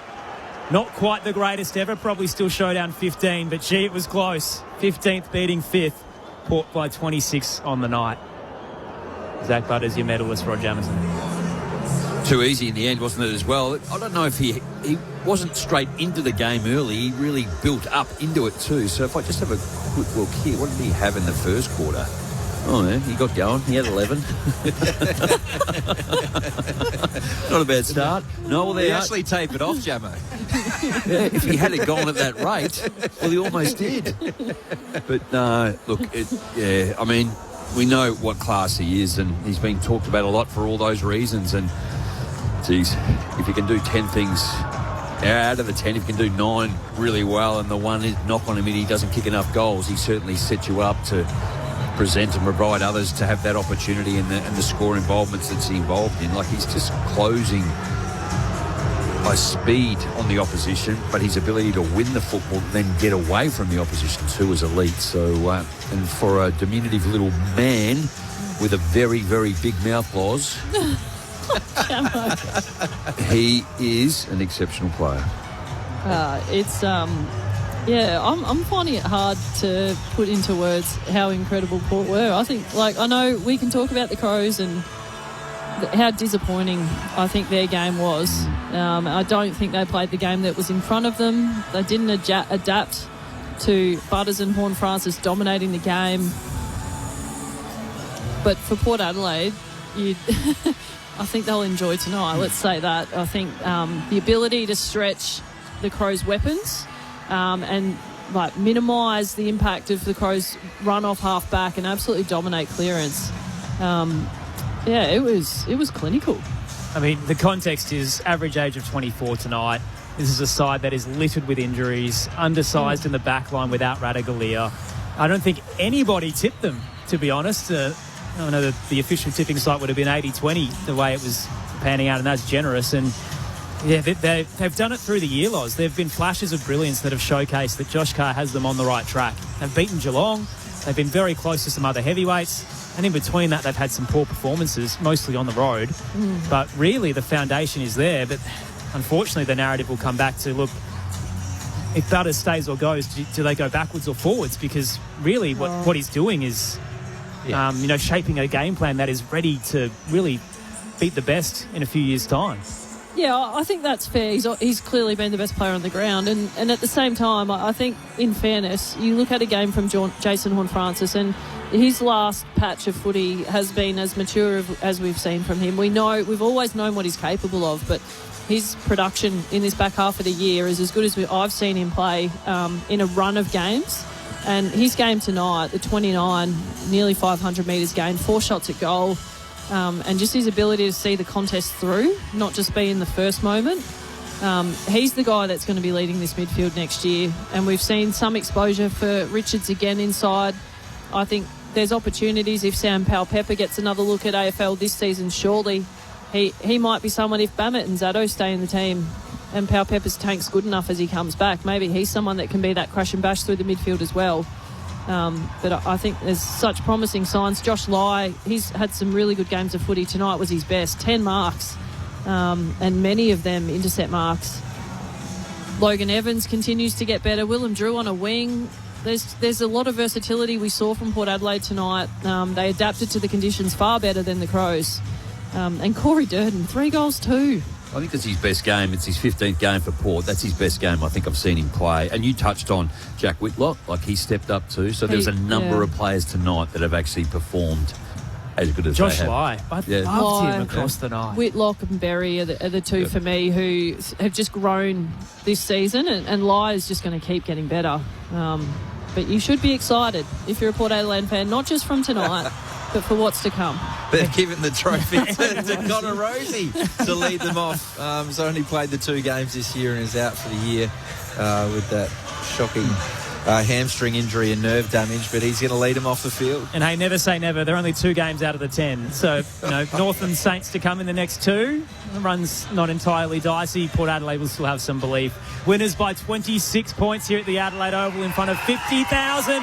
Braden Ingram's down in the room for the celebrations. Oh, I can barely hear you, Aaron. It's a huge cheer as they come in. There was a decent one for Josh Carr, and now it's Connor Rosie leads them in. They are understandably full of joy. Even Ken Hinkley got a cheer when he came in. So it's a great vibe down here. And you go down the list of some of those players that enjoying their first showdown win. Zaddo, Bammett, Durden, Ware, Lai. I reckon there's a couple more I've forgotten, but there's quite a few that won't have experienced this moment before. And as you mentioned, it might be Zach Butter's last. But if it is, it's been a great celebration. And Josh Carr is pulling quite a few in here, so this might be a little bit of a bigger song, and it certainly is quite a bit of staff here. The Gatorade getting thrown around, and they're all linking up. This is very much a whole-of-club win. We know how much of a motivating force Josh Carr is, and given the fact that that first showdown early in the season was the first time he'd lost a showdown, well, it's fair to say he's very much made up for it. This is a huge song, at least 50 people in here.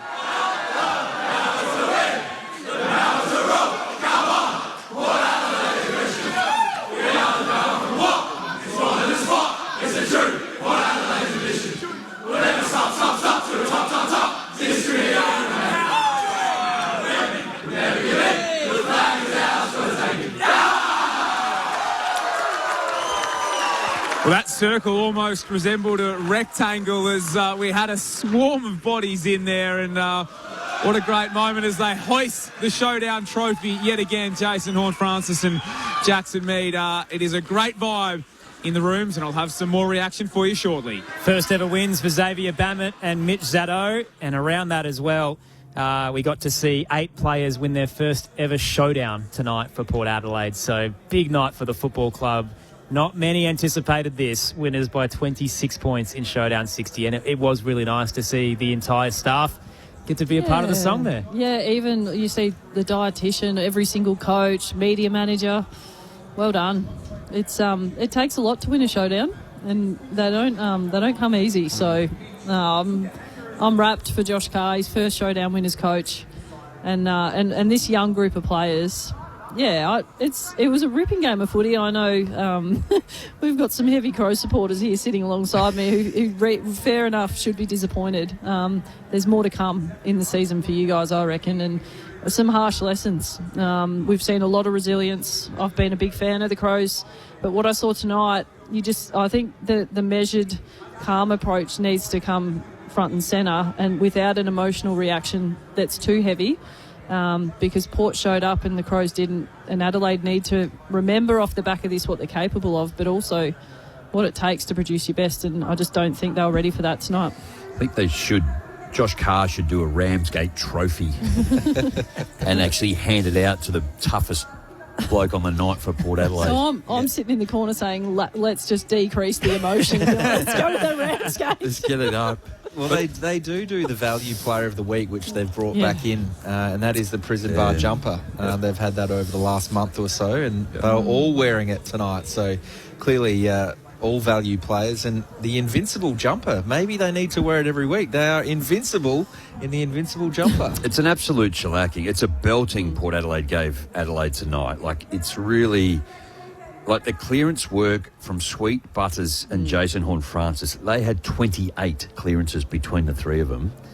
Dawson, McAndrew and Berry had 11 between those three. You know, like then first possessions is off the charts. I think Adelaide handballed too much, like a 135, 198 kicks. Like, it's a lot of handballing. So again, trying to create run, but yes, Port Adelaide were instinctive and or cut it off, so they weren't able to get that run and link up or that forward handball too. Marks inside 50, 17-9 in favour of Port. Marks overall 100-79 in favour of Port. It's a real beat up job that Port Adelaide have done on Adelaide tonight. Crows kicked the last two, so it really should have been a 6-goal win. It's flattered them 26 points in the end. Yeah, absolutely. And I wonder, we talked to Murray Davis, the Director of Coaching at the Crows, this morning on ABC Grandstand, and he talked through the Millera selection and the hammy tightness, and all with you. You've got to leave a player like that out if they're not right. But that was a big hole tonight, and it's ultimately you hope it pays off, and it means that he's healthy and fit for the remainder of the year for the Crows, because without him the ball use was not great, and that's a hallmark. Isaac Rankin was the other one too, wasn't it? Early gets injured. Yep. Couple of times, and so he didn't really have an impact on the game as we know he normally does. It's interesting with that set of bounce stuff, because they actually got beaten there last week too, but they were able to bring the ball out through the types of Miller who played a great game, and that's how they found their way to score it. And Murray Davis did say during the week, we're learning different ways to win the game. Well, tonight they got smashed in there, and as you touched on, they couldn't find a way out, and they really had no lever to pull. They really couldn't stop the run. And that's why I mentioned Willem Drew a couple of times on a wing, like the defensive work from Port Adelaide to make sure that those punches weren't coming from half-back. So Port Adelaide look after stoppage, and as you said, Melbourne didn't quite get Adelaide's defenders done offensive, with keeping Millera and Hawker Hahn contained when they were coming out of the back line. But you look at Corey Durden, we said he kicked 3 goals too, but he also cut off an absolute guaranteed goal for Adelaide in D50, seeing everyone through. I saw Joe Berry go full length of the ground to fill a hole for Lukosius, who couldn't get back on a wing. Though the small forwards for Port Adelaide didn't just do the job offensively, but they saw Adelaide's defenders through defensively the whole length of the ground. And so credit to those guys. And I think it's what you'd hope if you're an Adelaide supporter is a timely lesson. If you don't show up at your best, this is what can happen. I think free kicks 23-20, not concerned about that, but the umpires, absolute howlers tonight. Absolute howlers. Yeah, so the first one that you're referring to was a kick from Thilthorpe that bounced over the behind line and went back into play, and they just let it play out. And Keys then wins a free kick. He kicks the goal and then gets brought back over the mark. So clearly Ark could have been checking to see if it was over. They didn't bother checking. He kicks the goal. They go back into the middle of the ground. Everyone at the ground has seen that it's bounced over, but they refuse to intervene. Yeah, I don't understand why they wouldn't. There's no intelligent rationale as to why you wouldn't.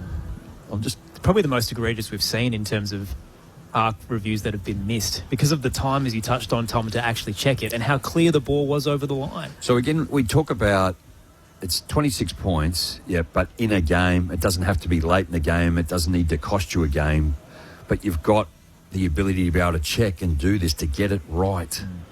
That's all I'm after. Get it right.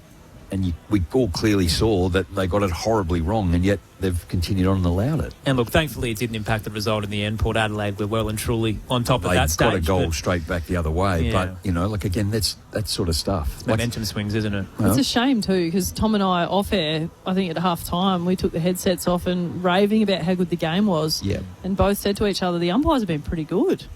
Yeah. So it's a shame that that's what's eventuated in the second half. Well, the other one too was down here when Taylor Walker, when it went out and they threw it in. Yeah. We can see it. You can clearly see it. So, again, I'm not perfect. But when you've got the ability to be able to go back and access and get something done really quickly, Port Adelaide should have had the footy there. Yeah, well, the point of the technology is to remove the howler, and we had 2 howlers tonight. Yeah, that's right. One of them they got right, one of them they didn't. With you for the next 28 minutes on ABC Sport, wrapping things up here at the Adelaide Oval. Earlier today, Carlton defeating West Coast by 53 points, so 6 on the trot for Josh Fraser.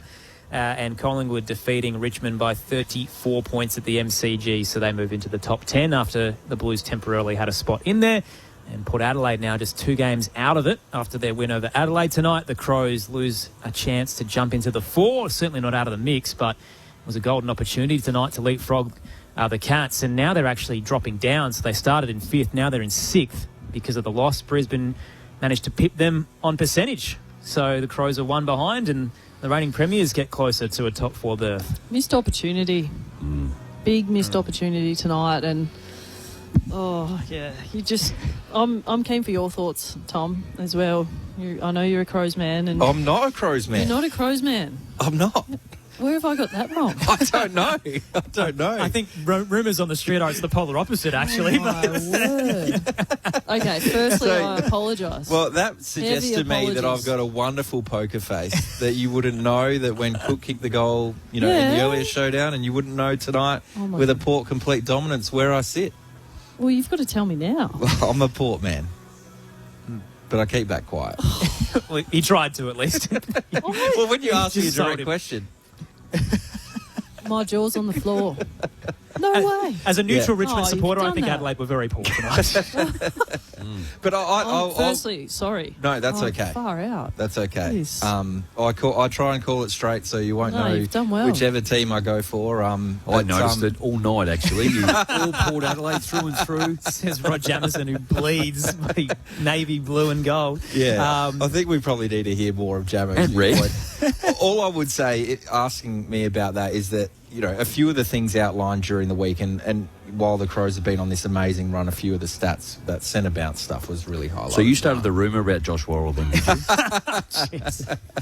Port winners by 26. What a night. They were so impressive through the campaign. We're going to switch gears and get some reaction in the rooms. Braden Ingram's downstairs with the Port Adelaide camp. Thanks, Aaron. I've got the spearhead, Mitch Georgiadis. Mitch, 3-4 for you on the night again, having a great impact. But I just want to talk about that song, The Whole of Club. What was that like? That felt like a special moment. Yeah, that was a special one. It's been a challenging year. We've had some couple close losses, and to win in a showdown after losing a couple of boys last week in a game and probably going in as underdogs, that was a special one to win. Probably going in as underdogs is an understatement, because no one gave you a chance. No one was tipping you, and anyone who said they did is kidding themselves. How did you do it? How did Josh motivate this group? How did you get up for this game? Oh, I think we probably channeled that a little bit, that not many people gave us a chance, and we knew within the 4 walls what we were building this year, and we had a complete confidence going into this game. If we brought pressure, that's a showdown. That's what it's all about, and we were able to do that, which was amazing. You had the great start, but again, didn't quite convert it on the scoreboard, but you didn't go into your shells from there. How did you keep sort of playing your style of game, knowing that the Crows have that ability to just, ram goals on you? Yeah, we knew that'd come at some stage with their quality outfit, obviously, and for us, it was just focusing on the moment, one at a time, each contest, each quarter, reset. And like you said, we started well. We played some really good footy at the start. Didn't quite convert, but we knew what we were doing was the right thing, so we just trusted in that, and we went back to the well. We always know Zach Butters and Jason Horne-Francis are fired up, but they were another level today. I mean, Jace was going at Rochelle and Saligo pretty lippy. I'm sure you heard some of that. I mean, what did you make of their performances? We know how elite they are, but again, they elevate this group. They just continue to amaze between the two of them. They're freaks, and they're two competitive beasts. They play the footy the right way, and when you put a footy in front of them, they're hard to stop. For yourself again, the kicking boots, you get the win again, but is it just one of those things at the moment? It's a little bit of one of those things. I mean, I feel like I'm kicking them well more often than not. There's a combination of the shots I'm having from some wide, far-out distances, and I feel like I'm kicking them well. They're just missing, but I'll keep working on it, and hopefully a couple more go through soon. Take it away, team. Mitch, it's Loz Arnell. Great win tonight. What an exceptional performance from the whole team. And while it's 3 goals for, you've taken 11 marks as well and had a quality game. Can you talk us through from a forward line perspective how important, firstly, the smalls were? We saw Corey Durden hit the scoreboard throughout, but just the defensive work to see through those Adelaide halfbacks. And then also touch on the tools alongside you tonight. We know Whitlock's growing up every game, but Visentini just needing to offset those tall defenders as well. Yeah, that was a combination of that. I think as a forward line, we had a real emphasis on pressure, and no better to do that than the little boys, Corey, Joe Berry, Joe Richards. They were phenomenal tonight. Even Zato in that third quarter really sparked us, I thought. So that was our emphasis going to the game, and then the contest was really strong from the big boys as well. I mean, Dante, Jack Whitlock, they did their job all night, competed really well, and allowed our small boys to go to work. I know you're likely not in the midfield meetings, but how much insight can you give us on stoppage planning going into tonight, particularly at centre clearance? You guys just absolutely cleaned them out. Yeah, you're right. I probably have no idea what's going on in there. I stick far away from that. But yeah, I think if you look at the names we put in there, Zach Butters, Jason Horne-Francis, Ollie Wines, Willem Drew, Jordan Sweet, you know what we're going to get. It's a competitive beast, and I think tonight that stood out. It was amazing. It was good for them. And has there been any chat walking off? I know you guys will be absolutely riding a wave, but just the fact that it seemed that Butters and Horne-Francis weren't tagged at all during the night? Yeah, look, again, I probably didn't have a whole lot to do with what's happening up there, but, I mean, they're quality players. That's the great thing about our team. We've got so many good players, and if they potentially tag one, the other one might get off. So, no, they were both very impressive tonight. Mitch, Rod Jamison, congratulations on the win. Jordan Sweet, it's his 50th game for Port Adelaide, and he's just an incredible player. He's getting better. Yeah, he stands up when he needs to, the big fella. He doesn't think he's a tall boy, that's for sure. Sometimes he thinks he can chisel one through the corridor, and we just need to bring him back down to earth. But he's been great. He's a competitive beast. He's a big boy, and he does some really nice things around the ground as well. So, he's built really well over this season. He was challenged at the start, and I think he's up there with one of the best rucks in the comp at the moment. You had a number of players that played their first showdown tonight. How did you prepare them this week? Yeah, I think Kari probably ran through the importance of what a showdown means to this town, to this club, and I mean, obviously didn't want it to build it up too much more than a normal game for these young boys, because we've got a fair few of them in our team, but just to go out and keep doing what they're doing one moment at a time in one contest, and then that's all you can control. What does the prison bar jumper mean to the current group of players? I mean, it was a throwback to the Invincibles. You certainly played that way tonight. Yeah, it means everything. It's just the foundation of this club, and you hear the stories in the past and how proud it is. People talk about this jumper and the Invincibles, like you talked about. It was an amazing era, and it means so much to this footy club. So it was an honour to wear it tonight. It was exceptional the way that you played, and it felt like you targeted a few of those angry boys in the Crows' defence. Is that fair? They've got a couple of angry boys. I think every team has a couple of angry boys. So not necessarily anything we challenged or talked about specifically, but I think if we played with a bit of fire tonight, that was certainly going to put us in good stead. Mitch, you reach your 200th goal tonight as well. There's some pretty elite company with you at Port Adelaide. So Warren Treadray, Robbie Gray's in there, Chad Wingard, Travis Boak, Charlie Dixon. How does it feel to be in the all-time list for the Power? Yeah, it's a nice one, obviously, to be a part of. Hopefully a couple more to come, and if I could kick a bit straight, it'd be even better, I reckon.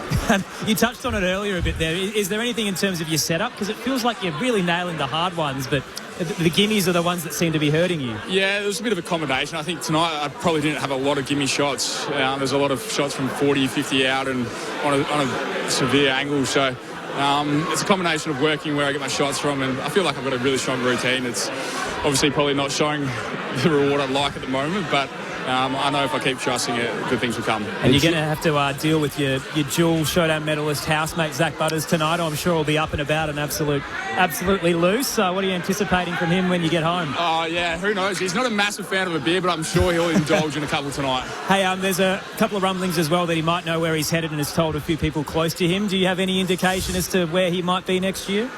No idea at all. Obviously, it's a long way to go through the season. Zach's got his right to have take his time and assess all options, but I mean, you can't question what he does out in the field. You look at him tonight, he stands up for this footy club. He's a true leader. I'm reading the pocket profile here, Mitch, too, and it actually says, who's the coach's pet?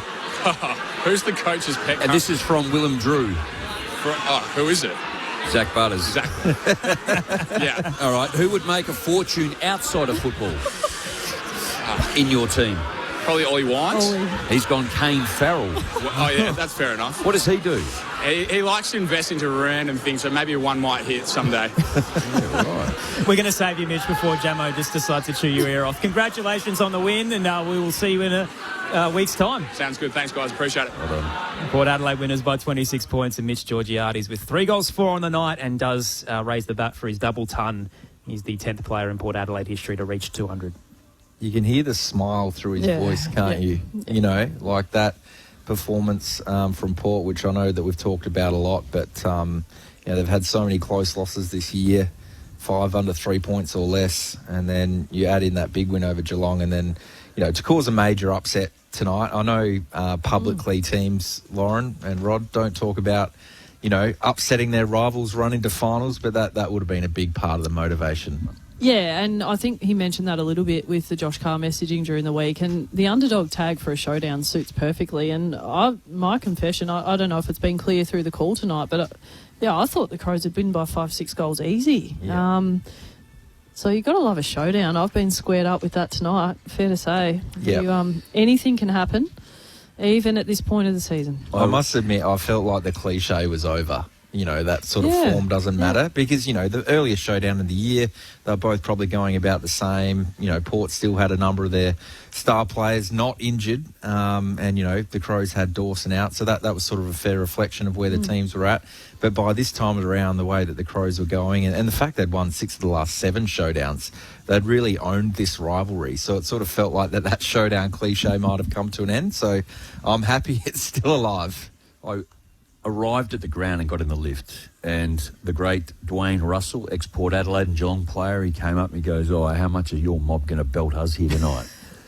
And That's where I was at. Yeah, and I did say to him, I thought it was going to be like a 6-goal with Miller in. It might have been a 10 or more. He goes, I'll try and go and make the game interesting then, shall I? and sure enough, he's turned it around. But if you have Mitch Georgiades, he's 31 goals coming into tonight. Ben King kicked 42. Even if he got 50%, he's in front by 20 goals on the column. It's insane. It's just the amount of football and he's kicking. Oh, wow. And he's comfortably leading the league for marks inside 50. So he's getting set shot opportunities. These aren't just sprays under pressure. I do love the confidence in his voice, though. Like, when you ask him about it, he's got to be so sick of that question. Yeah. Like, that's been coming all year. And so to handle it in the way that he is and with the confidence that he is and the clarity as well on tonight, like the set shots, if you measure distance matters, right? And also angle, and he's able to reflect with clarity on that from tonight and say, well, these are the reasons why it's happening.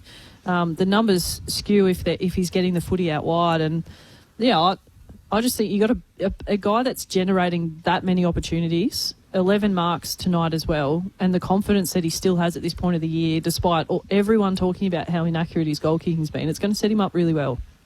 He should kick left foot like Warren Treadway. He used to roll around, didn't he?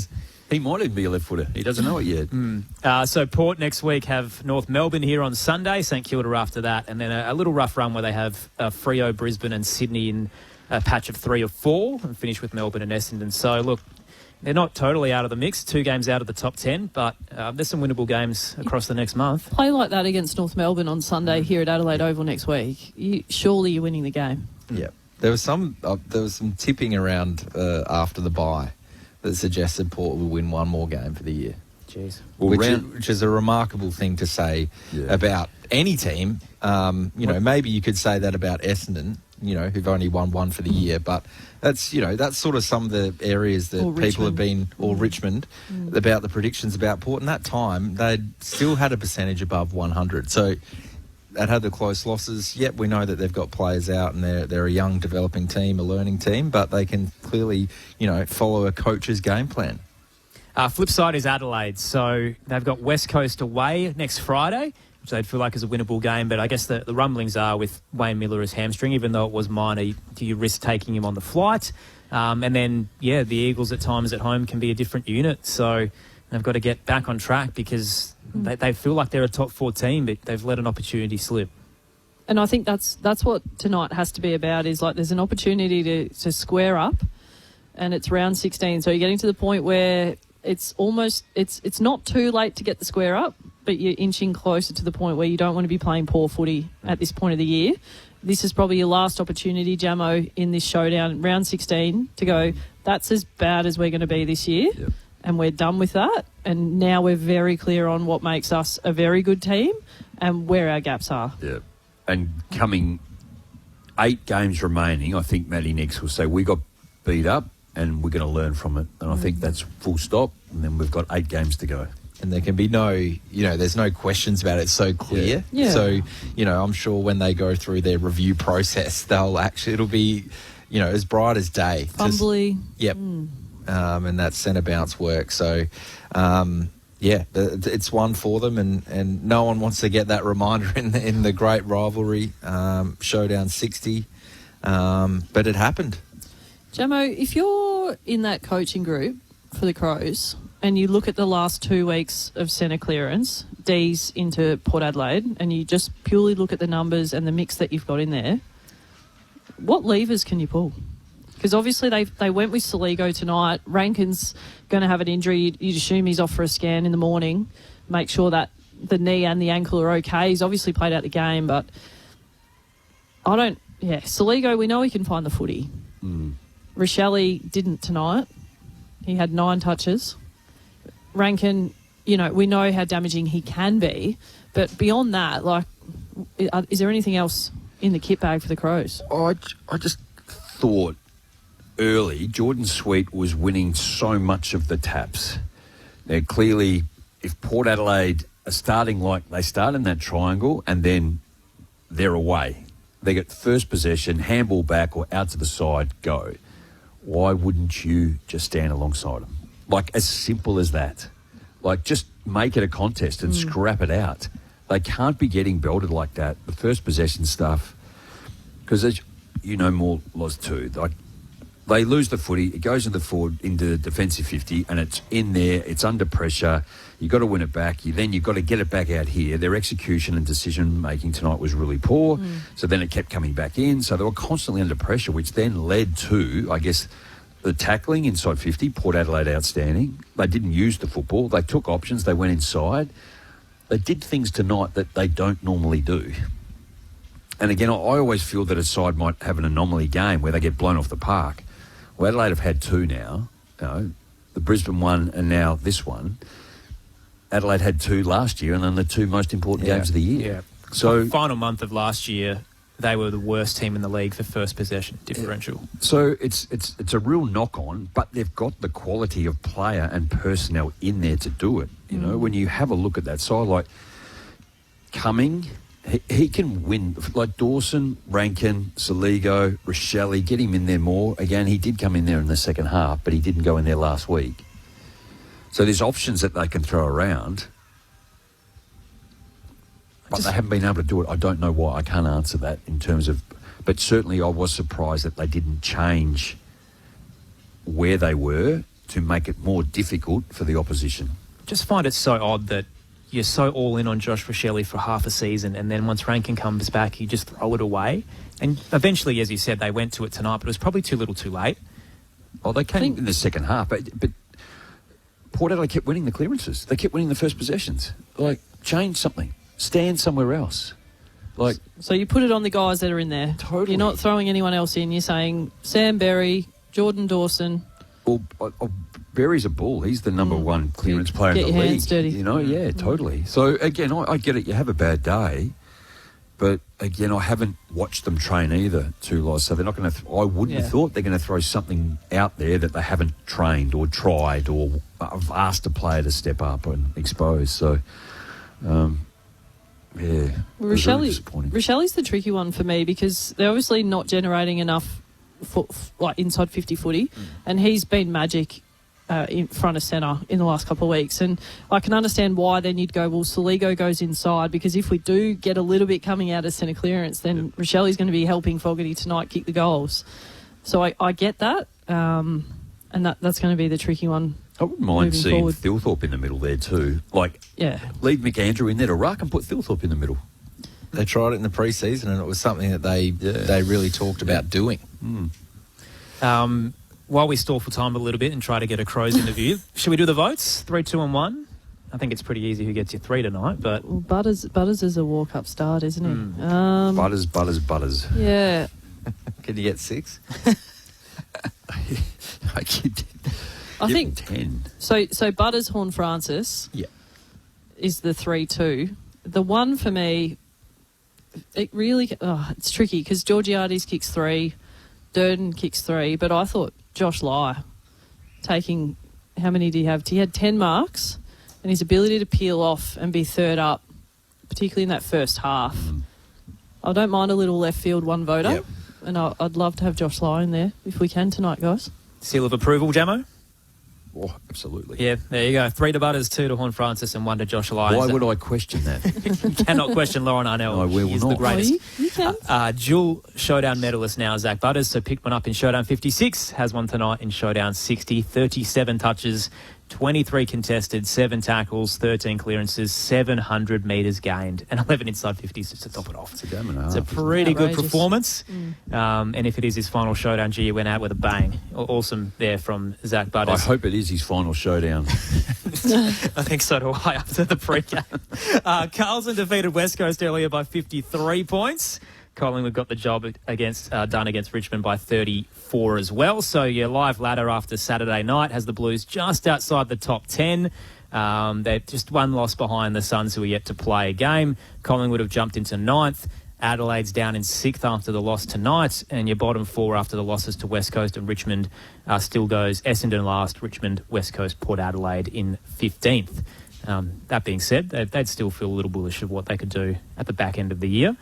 But yeah, it feels like it's starting to take shape a bit, but probably the story of the day was Carlton, 6-0 for Josh Fraser. It's staggering. Well, we're lucky enough, here in the media centre, like Scott Camporelli, the ABC that defected. The traitor? Shooters? What did he say? He came in the box. He goes, Voss had his team, like he knew what he wanted, but now Josh Fraser's coming in and playing with the kids and juniors, and again, things had to change, and they've changed. So I don't follow them closely enough, but, what have they won? 6 in a row. Yeah. The kids are having a real crack.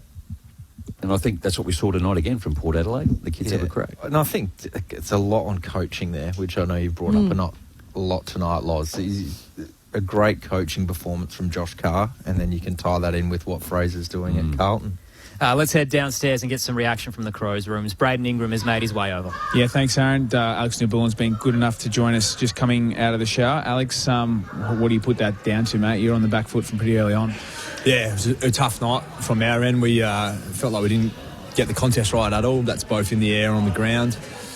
And when you don't get that right, you chase your tail a bit. So credit where credit's due. I thought Port Adelaide brought a really high-pressure game, and, we weren't able to get it done. So it's really disappointing. But however, you've been in this position before as a footballer, and you understand that it's not just one game to define your whole season. We've got to take our learnings, make sure we do address that, get a great understanding, and we move forward in, I think it's 6 days' time against West Coast. So we got to learn from it, but also take it with a grain of salt in the sense of it's not a trend at the moment, but yes, a disappointing night. It's going to go down as one of the biggest upsets in showdown history. I know you guys, don't listen to the outside noise, as you say, but that sort of upset, what was Matthew Nix's message in the postgame?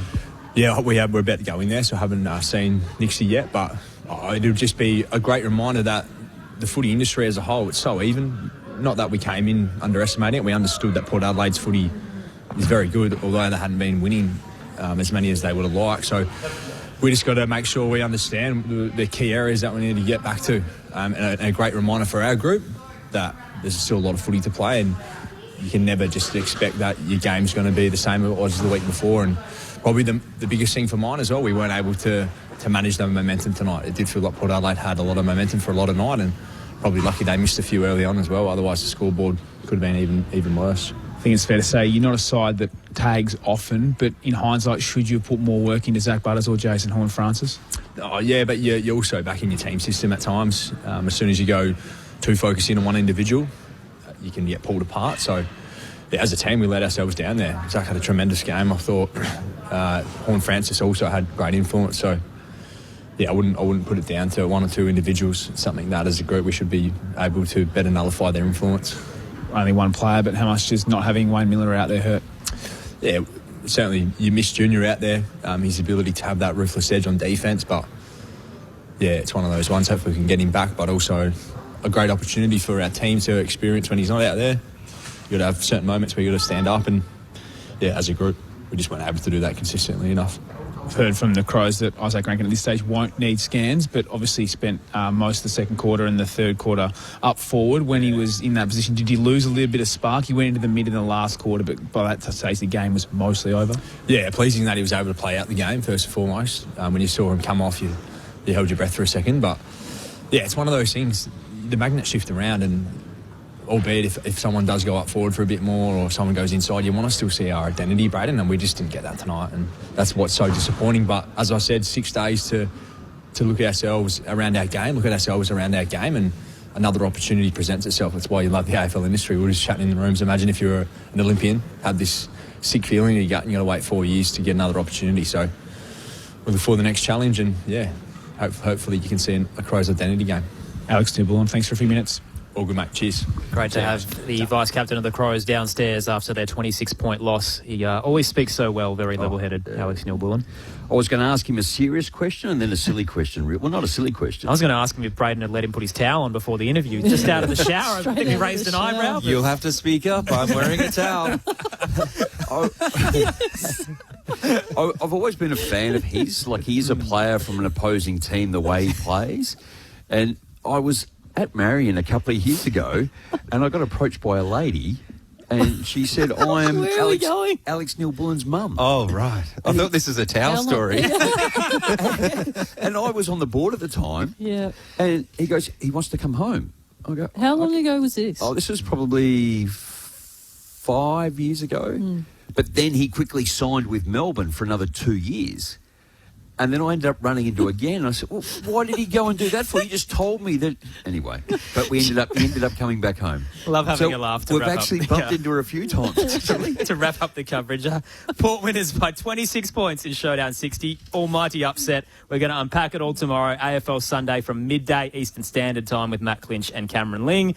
Doubleheader to wrap up round 16 and this bye period. North Melbourne and Essendon at Docklands from 2:30 and Fremantle and Gold Coast to finish the round from 4:15 Eastern. Women's T20 Cricket World Cup's on tonight as well, so you can catch the Windies clash with Ireland later at 11 Eastern.